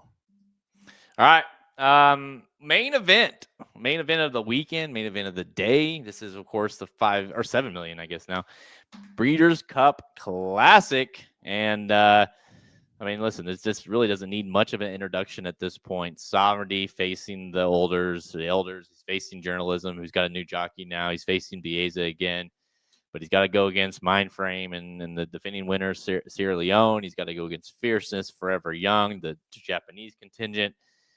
Boy, got to go against a rabbit. Right.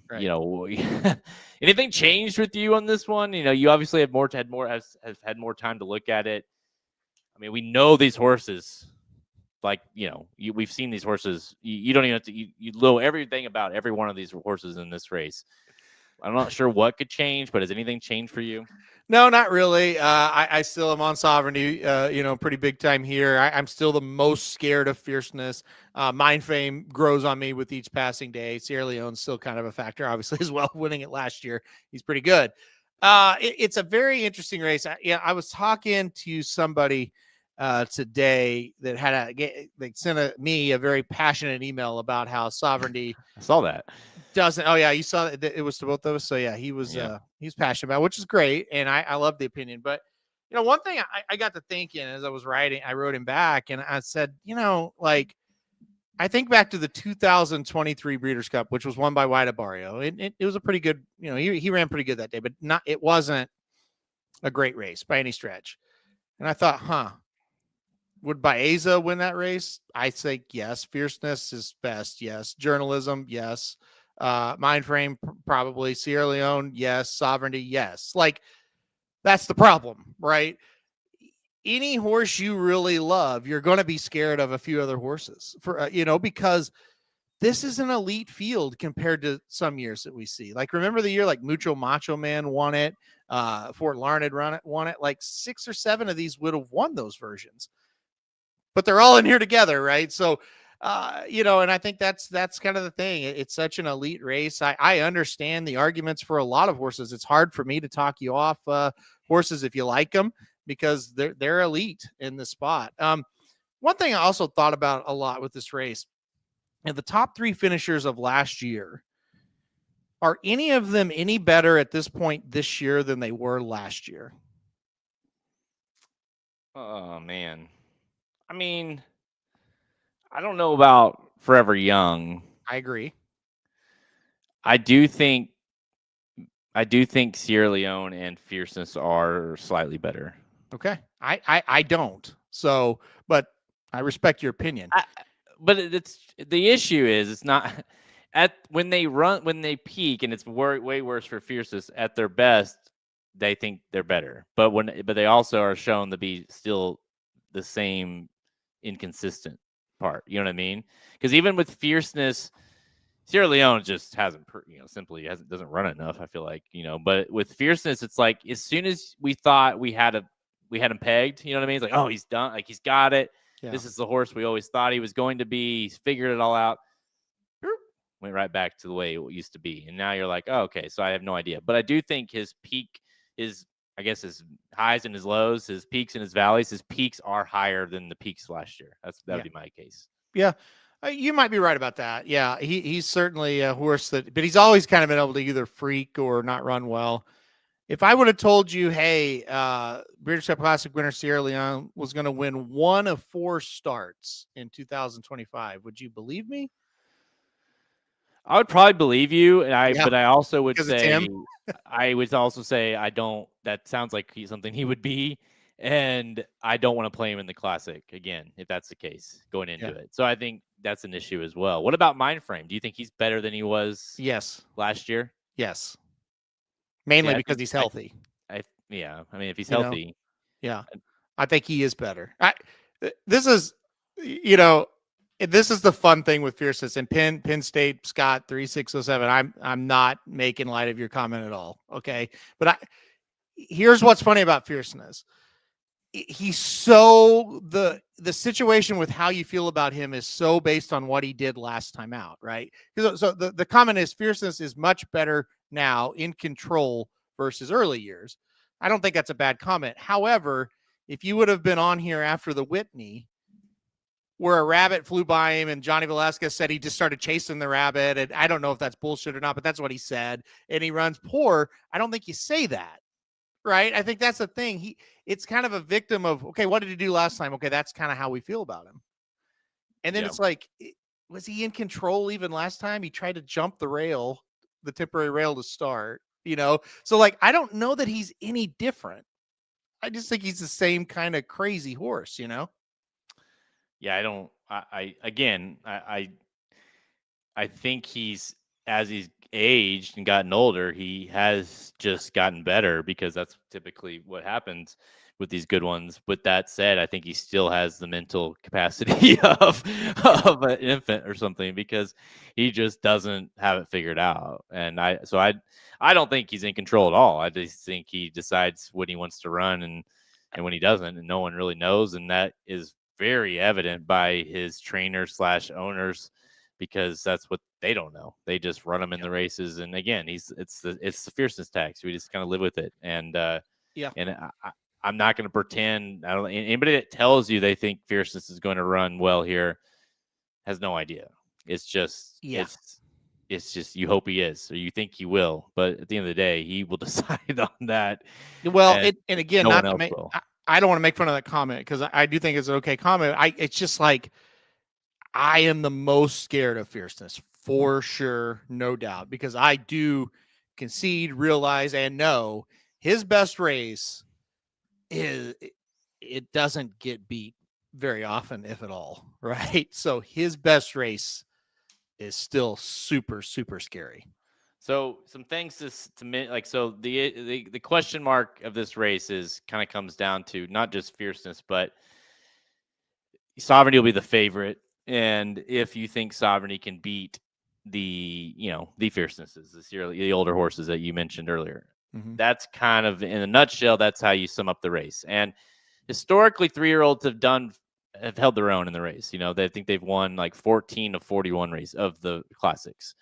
Now, what's interesting about that is American Pharaoh, out of all those 14, was the only one that was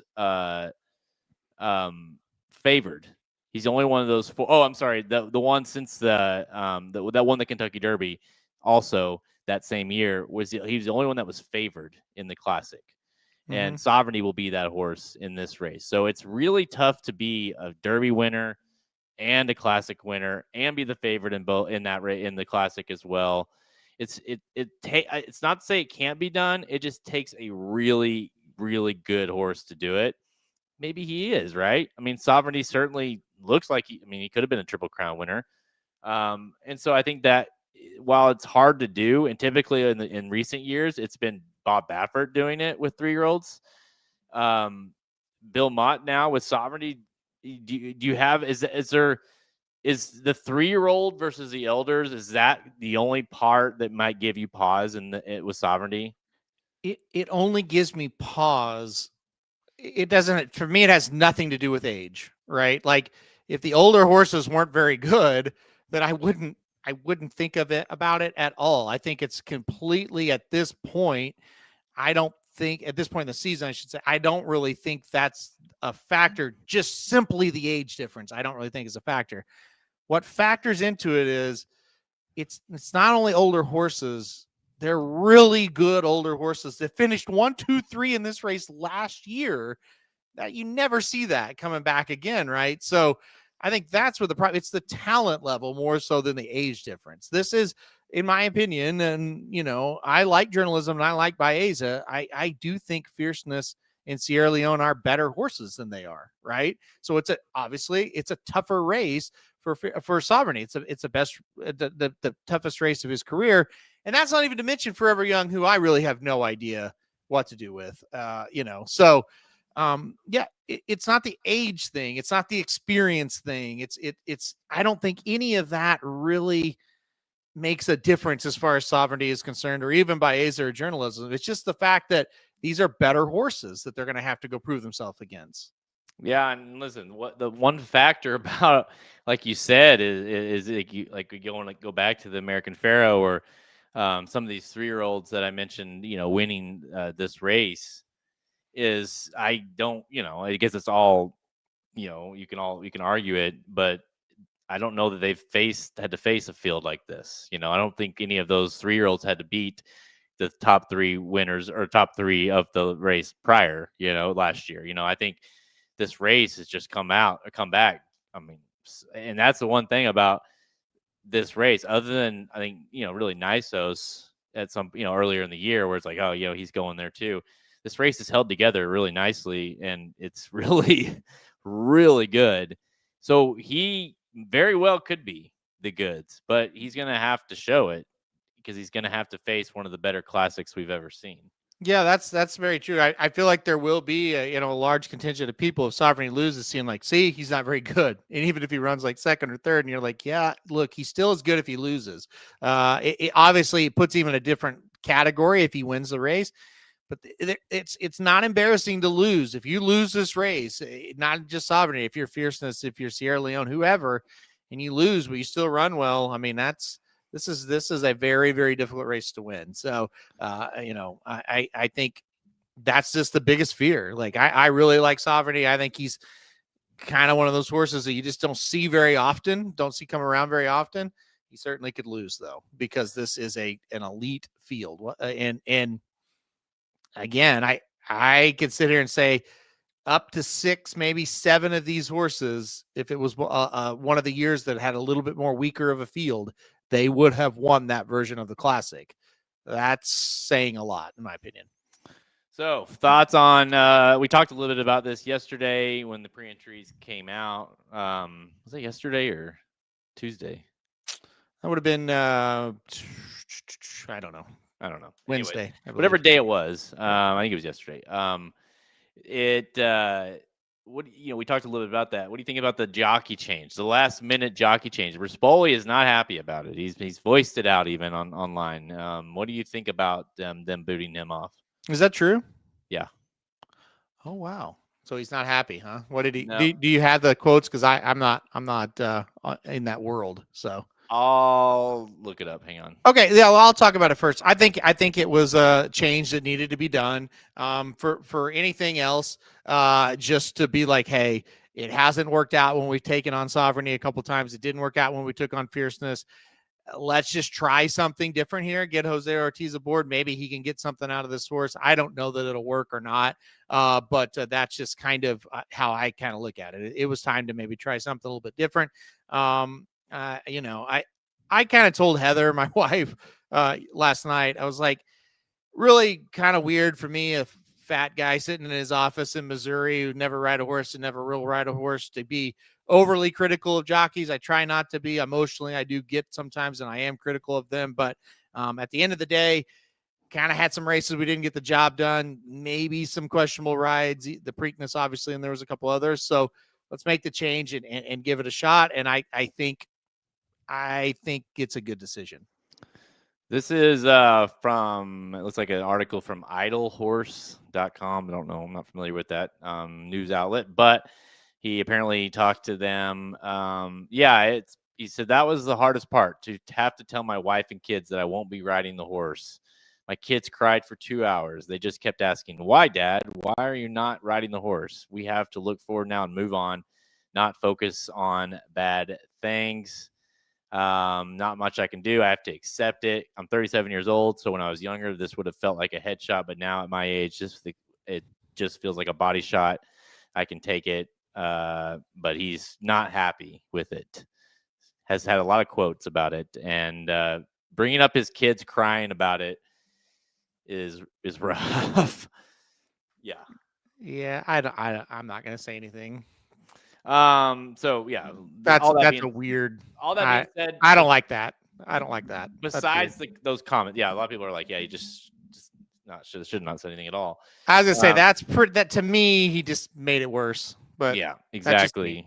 But from like past the drama side of it, I think it's I made the comparison yesterday, kind of like, it's like when your team has been getting beat the whole game and you decide to make a quarterback change like late in the fourth, and you're like, you should have done it at halftime, and now it's like a little late. And I don't know. I mean, I think it's going to help. It certainly won't hurt, but it just seems like a late move to do it. I don't know why they waited so long. Yep. I agree. I definitely agree that. And the other thing is, I don't think he's been the absolute best rider for this horse. I don't. I'll just be honest, but I don't know that he ever really cost this horse a win. He probably should have cost the horse a win in the Preakness, and the horse was able to do it still. The other races, I mean, it could just make a case that the horse maybe just wasn't the best horse that day or wasn't good enough, right? But I will tell you this. The definition of insanity is doing the same thing over and over again and expecting different results. I just think more than anything, let's try it. Let's try something different and let's see what happens. Guys, this happens every day in horse racing. The only difference is y'all know about this one, right? But jockeys get hired and fired all the time. This is the nature of the business. I don't think it's that big of a deal. I don't know that it'll make that big of a difference, but I don't blame them for doing it. I probably would have done the same thing if I was the owners, and that's just my honest opinion on it. But it's not going to factor in you picking journalism, more improving his position, whereas where you would have beforehand. It doesn't hurt. Okay. I'll say that. All right. So obviously lots of, we've got to still, I think if you're picking Sovereignty here, you obviously have to, you got some concerns with facing these elders, but like, I think the other question mark is, if whatever you're playing, like, how do you decipher who finishes second and third? Like, it's a tough, I mean, there's this, how good is, journalism, say, for instance, to mind frame. We know kind of what he is against fierceness. We've seen that.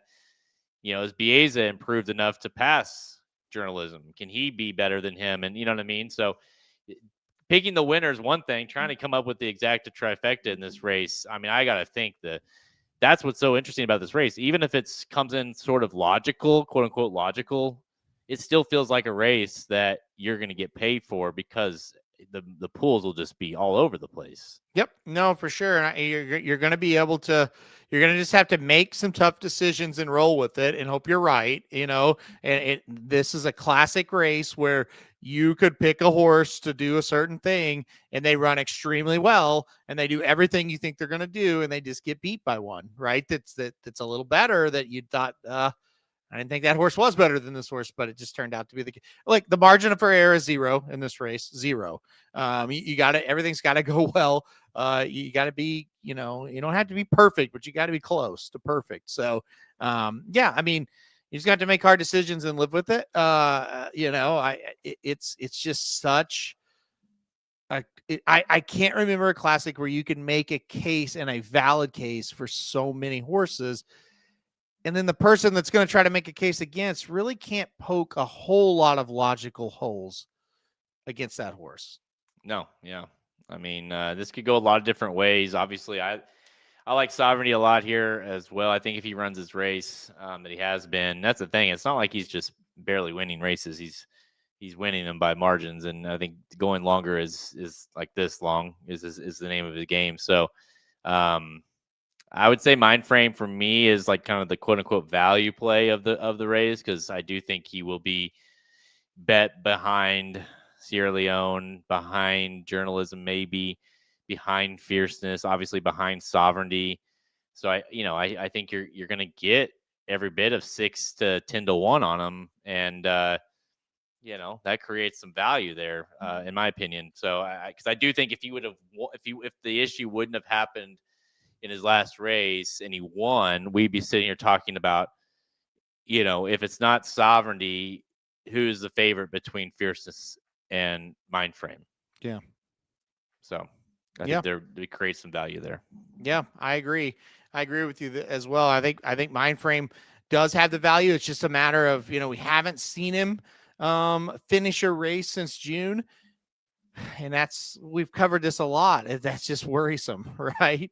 That wasn't the plan, but it is worrisome. Yep. All right. So that's our take on the classic. Obviously, that is just race of the year. I mean, that race is just, I cannot, that's one of those races. Obviously, I'll have money on the race. We'll all have money on the race. But if you didn't have money on the race, you'd be just fine watching that one to see what happens. And, make no mistake, if Sovereignty wins that race, he, just absolutely cements himself in generational talent. If he beats that field like he's been beating the rest of the fields throughout the year. But all right, let's go to the Breeders' Cup Mile. We have races after the fact, after the main event there. The Breeders' Cup Mile, Halterman. Do you think this is the year for notable speech? I haven't talked a lot about Appleby so far. I believe it or not, at first glance, I'm against notable speech in this one. I didn't really think I would be. I have liked that horse for a while. I liked him last year. I think this is a sneaky good field. Really, really good. I kind of like Shalon, a horse coming over from Europe. I like that horse. The Lion in Winter. I like that horse as well. Johannes is back. I think that horse on this track could be interesting. I kind of am against notable speech a little bit at this point. It could change, but right now I'm kind of against them. Do you think this is a better field than last year's running? Yes, I do. I mean, because last year with him, it felt like he obviously went in the race looking good and was a favorite and looked like a winner the whole way and then wasn't, right? Just kind of never had that kick late in the race. Johannes beat him, even like the horse that you mentioned. So if you think so, then because there wasn't a lot of excuses there, I guess is my point Mm-mm. with him last year. And if you know, so it is, I understand. I'm with you. I like him a lot. And I thought I was home free with him last year. And, you know, there is that concern if you are going to back him as what would probably be a short price again, you're going to have a little pause, you know, because it didn't go through last time. Although he did look pretty damn good last time out in the Woodbine Mile. He did. I thought that was a good race. It was a very good prep for this. There's no doubt about it. This is just a really tough field, and I don't know that he's the best horse in the race, and he's going to be favored. So I kind of feel like I have to go against if I feel that way. And again, I've got Equibase past performances so far, right? So I haven't even gotten, the past performances I really look at. So that's one factor. But you just kind of look through it, and I've watched replays. Obviously, I've watched replays of horses, and I thought, man, there's a lot of good ones in here, and he's going to have to run a very good race. He disappointed as a favorite last year in a race I thought he was a big standout. And just when I handicap it this year, I don't think he's a standout. So, and some other horses, like people like Rhetorical, ran very, very well last time out. Program Trading, I thought, did too. Formidable Man is a pretty darn good horse. I don't know if he's good enough to win a race like this, but he's been running excellent. So this is a really good field. And again, Notable Speech is going to be a favorite, and I'm not sure he's the best horse in the race. Rhetorical has been running very good. Yeah. I mean, really, very, very good. So, I mean, that one might be, listen, last year they got it done, right? Euros have done very, very well in this race, but last year the United States did get the job done. So, and actually the United States finished 1-2, like I mentioned. So, Johannes off that long layoff. I backed in the 4-star Dave, clearly backed to one race too early, because after that came back and looked awesome next out. And so maybe Johannes is back, got the dust off a little bit. I think Johannes will be very tough here. I don't know how, if good enough to win, but I do think this horse will run very well. Yeah, I do too. And I mean, look, he beat Notable Speech last year, correct? Yep. And he's going to be a bigger price. They're on the same track. I don't know. I kind of prefer Johannes in this spot, right? So, and like I said, Rhetorical has been very good. So, we have some horses that are decent. We won this race last year. So that's another factor. An American-based horse was able to, two of them finished ahead of him last year.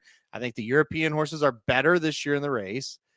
It's just kind of adding up to me as one I think I'm going to fade in the end. Rhetorical numbers. Now, again, I hate Equibase PPs, but again, like you said, all we have to go off of. But the numbers are very strong on Rhetorical. So we'll have to be. Do you think that horse, because of how the recency, or do you think it's probably going to be Notable Speech? How close of a favoritism do you think it will be between Notable Speech? As much discrepancy as maybe last year because of him losing last year? I think he's going to be a pretty strong favorite based on what I've seen. I think Rhetorical might be like third choice maybe. But I'm thinking 2-1-ish on Notable Speech. I think that's where it's going to be. It's going to be kind of around that number, in my opinion. See, I don't know. I don't know if I want to play him at 2-1. So, but again, I that's just a guess. That's what I feel like it's going to be.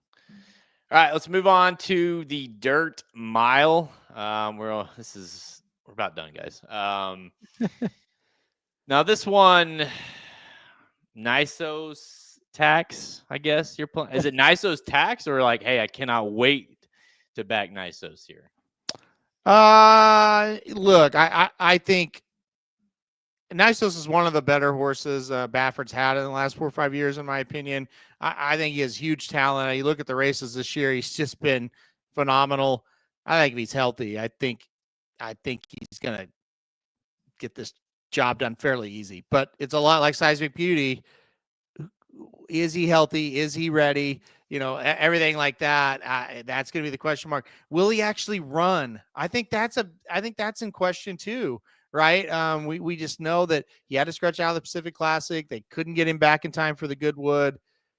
And that it's a Nisos tax, in my opinion. I think you're guessing a little bit with him.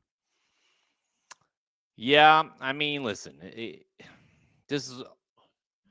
I'm struggling with Nisos because I don't know that I'm going to be able to sleep at night not using him, or not, because I do think at his best, listen, not that long ago, I was like, yeah, this horse could win the Classic, right? Yeah. Now obviously things have changed and he went MIA and, maybe he doesn't want to go that long or whatever.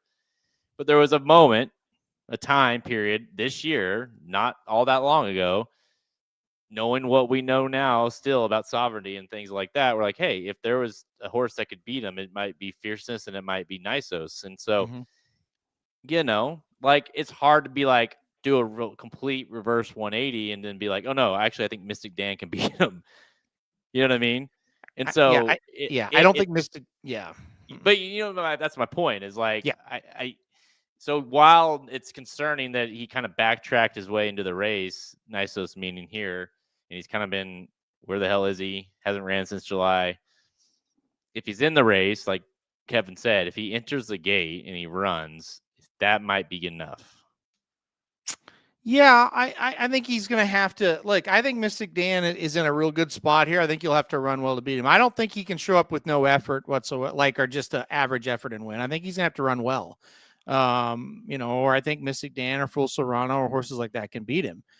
But it's just a guess what he's going to do. I mean, the thing about him, I don't think they're putting him out there unless they're pretty confident he's going to run well. Right. Seismic Beauty, I could see him just saying, we'll take a shot. But Nisos, that he's too valuable. I think if he enters, he's probably going to run well. And I think if he runs well, I just think he's better, So it's going to be hard for me to pick against him because I've never picked against him. And also, coming off that long layoff at a distance, I don't even think he really liked. He still almost won the Churchill Downs over Mind Frame, over Bookham Dan on those horses. So I think he's awfully tough in the spot. I still think, as much as it in similar kind of ways, I guess, similar but different with Full Serrano, who was like, oh, maybe we're going to go to the Classic with him. And then no, didn't turn out. He still ran well. The Goodwood just clearly got tired. But, he obviously looked really good in this race last year, won the race. He is very good at a mile and, very good at Del Mar. And so I think he is going to be a big factor in this race. And speed has been very, very good in this race, in the dirt mile historically. It's speed, class, speed, logical betting options in the dirt mile typically. And Full Serrano fits a lot of those. Now, Nisos is pretty fast too. So I do think, those two will be going up, at it pretty early in the race. But I don't want to completely throw out Full Serrano just because Nisos is in the race. Yeah, no, I agree with that. I think Full Serrano very dangerous. He looked very good when he ran up Del Mar earlier in the year. And you're right, the Goodwood wasn't that bad of a race, just a little too long. And in Nevada Beach he's not bad. He's not a bad horse, and he's I don't know, maybe he can hit the board in the Classic or hit the superfecta. Maybe he's that type. So no shame in that. Him and Mystic Dan, I think, are horses that are going to make you run for it. Right? I think they're horses that are honest. We kind of know they're in form, they're in shape, and Wide Barrio. There you go. There's one we hadn't even talked about. A Classic winner that's in this race. Yeah, wise guys are touting Wide Barrio. Well, I mean, listen, it's pretty rare you see a Classic winner, run in this race in the dirt mile, and you kind of just be like, and that is maybe not fair to Wide Barrio, but he's just not been the same horse he used to be. And also you could say the same about Mystic Dan in some regards, like the Derby winner, and you're like, yeah, whatever, Mystic Dan, so there are some issues in this, if this race. Citizen Bull won the juvenile. You're just like, yeah, nah, I'm good. And so it's kind of a little bit of a boulevard of broken dreams, so to speak, for some of these horses. Yeah, I don't know. I don't know who wise guys are or who's saying it or whatever, but I just kind of feel like with White Barrio, I don't know what you base that on. We just haven't seen anything, I guess maybe there's hype that maybe Safi is hyping the horse up, maybe he's working out well, all this kind of stuff, right? But I on the track, I just haven't seen anything from him in a long time. This is a pretty good stretch here between, obviously the disc stuff, it could be chalky, right? We'll see what Seismic does, but the turf could be chalky. Classic certainly could be chalky. The mile we just talked about last race, if you believe in notable speech, could be chalky. And then here's the dirt mile where feels like, if you like Nisos, could be chalky. So kind of what gives, I mean, do you think it really will, that stretch will be that chalky, or, do you think, like, which one do you think is kind of got the biggest opportunity to kind of blow up the pick five or whatever sequence you're playing? Yeah, I think if history shows us anything, we know it's not all gonna work out like we think. There's gonna be that race or two, right? Exactly. What if Nisos isn't quite ready? What is this race all of a sudden, and what could happen, right? This race is like a grade 3. I think it could totally blow up. Yeah, and then shit, man, just close your eyes, and any of these horses could win. Honestly, good point. All right, so I'm not going to give an answer yet on what if I'm going to pick Nisos or not. Obviously, I leaning there. I might end up going full Serrano. I don't know. Again, we'll have more with that coming up next week. All right, last race of the 14 of the pre-entries here, the filly and mare turf. Now, you don't have Mini Hawk in this race like we kind of thought might be possible, but you do have several international horses entered here. Have you kind of gone through any of these and any standing out to you? Cinderella's Dream, is it all go through her? Yeah, I do like her quite a bit. There are others in here that make sense as well. I kind of like that Gazora. I thought that horse looked good. See the Fire, I liked a little bit. There was a few. She feels pretty, obviously, for us here in the United States. Very good horse as well. So I kind of lean Cinderella's Dream at this point. But again, that doesn't mean that's how it's going to look at the end of the day. This is a very, very good race. I think there's a lot of horses in here that have a good shot at it. Feels like an evenly matched, good betting race to end the day on. Like I said, right now, Cinderella's Dream, but I don't know if that'll stick. Man, it's a good race. Yeah. I don't have a fucking clue who's going to win right now. Like, I haven't made that determination of who I even want to lean towards, but you just go through this and it looks so good on paper. Mm-hmm. Like, someone we haven't talked about a lot is Brad Cox in any of these. And does he not have it this year? Or is there any horses of his that you're really interested in? He's got Stellify in this race, who has done nothing but win lately. Is there any horses of his, that horse in particular, that you like? He feels quiet, and that's typically not him in the Breeders' Cup. Yeah, I just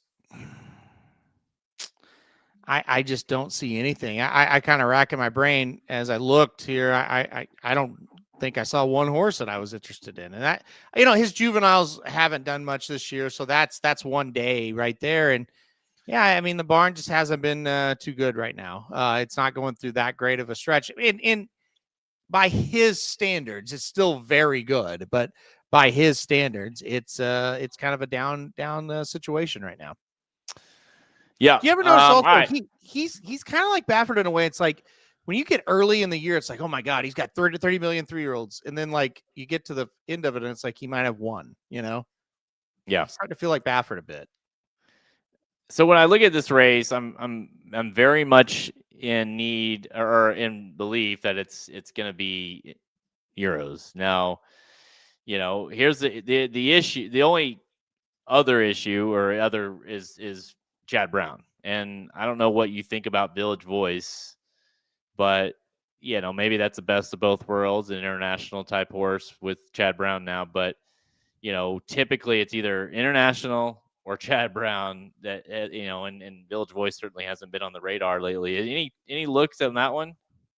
Oh, I definitely think that horse is in with a shot. I looked at that one quite a bit here. It's one I have on my list. You're right. Best of both worlds a little bit with Village Voice. Being with Chad Brown, did come over here and win, albeit not a strong race, but did win, right? And you look at the international form, it's not too bad. So yeah, interested in the horse. I don't know. I don't know if the horse can win. That's the thing. Well, what's interesting is we've seen Chad Brown. So this is like directly from FanDuel / the 14 Trends. This says over the past 13 years, either an international based trainer or Chad Brown has won 12 of 13 editions of this race. Mm-hmm. The only exception was Moira when beating Cinderella's Dream last year. So of those 12, though, the only post-time favorites were Dank and Spiral. So with that being said, it's like you don't need some logical, low-priced horse to win this thing. You just need to think, either Chad Brown or keep it simple with Appleby or Aiden or whoever. But it doesn't need to be, 8-5. It can be 4-1. It can be 5-1, 10-1, whatever, somewhere in that ballpark, because those are the kind of horses that have been winning this race. Mm-hmm. Yeah, no, absolutely. And again, I think it applies, and I think it's one of those things that when you handicap it, if they all come over that they say are going to, you can easily find a 6-1 shot from Europe and be like, oh yeah, that horse can win, like easily, if not higher. So there's 4 or 5 that just show up and you're like, yeah, I mean, that horse makes a ton of sense. It's a horse that, if not winning races over there, it has good form and has been close. So yeah, I totally agree. This race feels like it's got 6-1 plus written all over it. Yeah, you do not need to think like, oh, I need to really play this favorite in this spot, right? Yeah. So I mean, this will be a hell of a way to end the card, because this is a very fun. I mean, wide open might be making it sound like it's just like some insane, like, to me, there's wide open in the dirt mile type of situation, and there's wide open like this kind of race. It's like there's some very logical horses, but they're all very evenly matched. So that's what this race feels like. But yeah, there's a look, guys, at all 14 of the pre-entries. By the way, I don't know if I asked you, but is Sovereignty still the horse on Saturday that you think is the most logical winner? Oh man, yes. I think so. I think that's the horse I like the best. The NISO Seismic Beauty thing, I think, if not for the weird like pattern of racing, I think they would be in that category. But I still kind of like Sovereignty about as good as anybody on Saturday. Okay. Wow. All right. So, I mean, listen, I think you can go either way with that one. I think you're gonna the comments are gonna go both ways on that one. And listen, that's nuts, we say. But hey, it's an opinion game, and that's his opinion. So if you don't like it, don't bet it.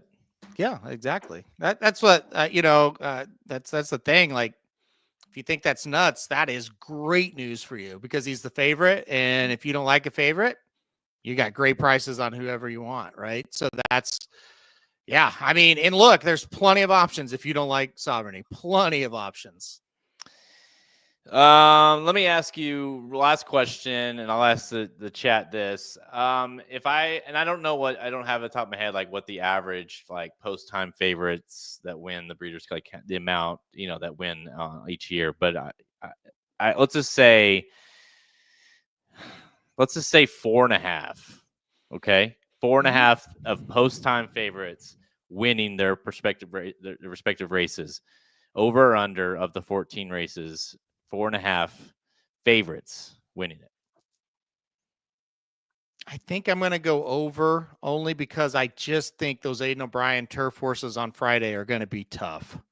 Like I think we could exit Friday with 2 to 3 favorites being very likely, 2 of 1. And then it's just like, okay, can a couple win on Saturday? You Yeah. know, I feel like Friday's got a chance to be chalky. I think Saturday's got a chance to open up. That's kind of how I look at it right now overall. But if you go, hey, over 2.5 on Saturday, I would go under. But over 4.5 for the whole thing, I would go over.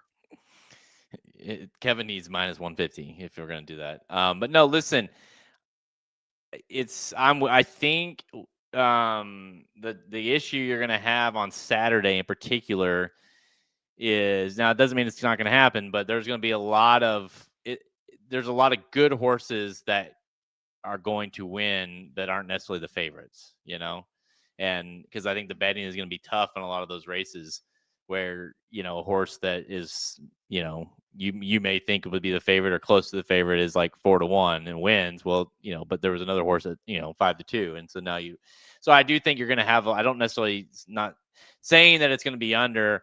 I don't necessarily believe it's like, oh, it's going to be long shots all day long. I just think it's going to be tough for favorites to win. I think I would go, I think I'd go under, but I maybe 4. I think that number is pretty good, but it's maybe 2 on Friday, 2 on Saturday, and so according to the Todd father, it is going to be David Aragona that's going to make the morning line. I did not know that. That's great news. That's great news if that's the case. I think I like that a lot. I think he's the best in the business that's left for sure. So that's exciting. And to the point here, Horse Player 24 says he thinks Fierceness will be the morning line favorite. That is not going to happen. Currently, David Aragona has Sovereignty at 7-5, Fierceness at 9-2. So that is David Aragona making the line for DRF publication right now. So he was there. Fierceness will 1,000,000% not be the morning line favorite. I can confirm that. I mean, what are the okay, the news came out this morning. So that I listen, I echo it. That is great news. Great news that Aragona is the morning line maker. Love that.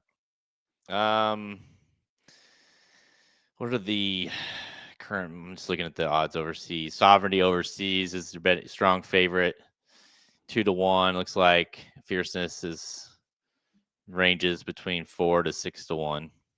Fierceness isn't even the second choice overseas. It's Sierra Leone. So, I don't think he's going to be the favorite. Now, with that being said, hey, give me 9-2, 4-1, somewhere there. 5-1. I don't know if he's going to go 5-1, but Fierceness odds that gets a little juicy. So, I would rather play Fierceness at 5-1, say, just as comparison, than I would Sierra Leone at 5-1. Yeah, I would agree with that as well. And I think the actual odds will be kind of close to this. I don't know if Sovereignty will be that short though. That feels really short, but maybe I'm wrong. Maybe it will be. I don't think he'll be under 5-2. Maybe he's like 9-5. Yeah. I mean, I don't think he's going down below 2-1. Actually. Yep.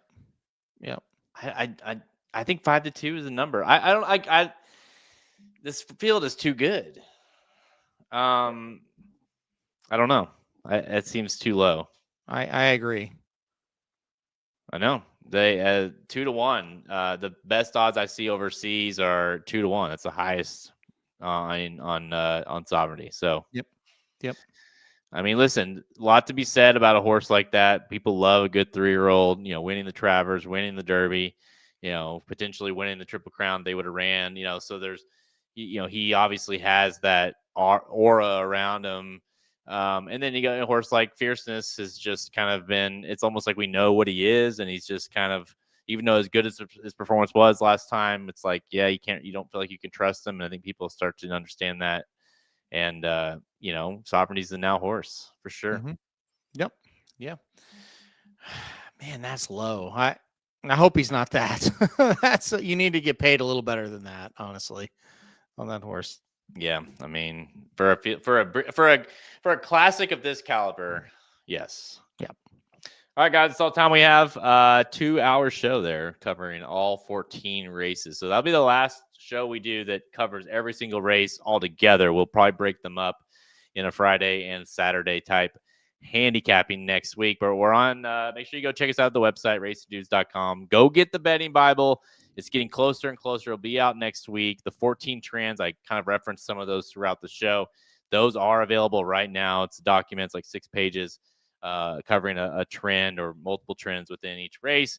So make sure you go check that out. You get it for free if you go ahead and get that betting Bible, and then you can be the first to get the betting Bible when it comes available, which is going to cover every race. It's going to have picks from Halterman and I, exactly how we're betting each race. Exactas, trifectas, pick 4s, pick 5s, John White's picks, everything you want in there and more. We're on Twitter at @race_dudes, Instagram, Facebook. You can find all episodes of Blinkers Off by visiting our podcast page, Apple Podcasts, YouTube. Go hit that like, subscribe, and notification bell. Dudes Who Bet was on yesterday. Magic Mike will be on tomorrow. And I need a drink. Mm-hmm. I'm very thirsty. This is a very long show. Very long. My eyes are burning. I got all the lights. They're like, oh, okay. AI picks, yeah, for sure. We'll have the AI versus the John versus the machine going at it again. So we'll see how that lines up. And let me say this: having John on board is great because you don't even have to look at it. He gives us updates throughout the day of where everybody's, like, all our top 4, like, mine, Halterman's, Papa Dude, Vinny, the AI, everybody. John, like, where everybody's ranking, how we've done. So we by the end of the day, you're like, oh, we know exactly how we performed. Yep. He's all over it. He's keeping track of it throughout the day. And that is good on days where we're at the track as well. On like a Travers Day, it's like, I don't have any idea. So that is good. And he will keep track of this for sure. And this is the like the World Championships, right? So this is a huge handicapping kind of contest between all of us as well. He's a very competitive guy, and any kind of quote unquote friendly competition we can do, the better. Any final thoughts? People may not tune into another show until we like day of or whatever they're listening. As they're handicapping, combing through all these entries and the possible runners. Any lasting thoughts you want to give them? My lasting thought would be tune in next week when we actually give you some picks. I don't know. Like, again, I've got Equibase past performances and race replays right now. So hard to say. But yeah, listen, the thing that really stuck out to me was it looks like Aiden O'Brien's bringing over a lot of good horses. And so that's where you start. But you got to get to know these international horses frontwards and backwards, because they are really the key to this thing a lot of years, which ones to play, which ones not to play. It's been one of the biggest reasons for my success in the Breeders' Cup over the years. It's all come from, not all, but mostly come from international runners. Yeah, and I think I would kind of echo that and add to it, saying not only that, but sometimes I think we get into a mindset of, okay, well, I'm not playing Aiden, or I don't want to bet Aiden here because of the price or whatever, and so I'll just go back to Old Faithful. I'll go back to Chad Brown. That horse has been doing great, for me. In reality, it's like there might be 2, 3, 4 other international horses that, by trainers you quote unquote don't know, or we don't know as well as Aiden O'Brien, right? But make sure you go through those too, because a lot of times maybe it's not internet, or maybe it's not Aiden, but it's one of those other international horses that are still better than what we have over here. So don't just get top heavy. Make sure you look through all those Euro players and Japan players as well. Maybe this is the year for Japan. I don't know. Is it? Probably not. No. Okay.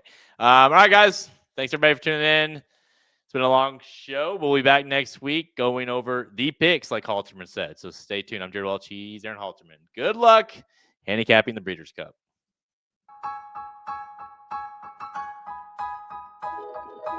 Thank you for listening to another episode of Blinkers Off. Join our horse racing community at racingdudes.com and follow us on Twitter at @racing_dudes. Want to make money betting horses? Bet with the Racing Dudes.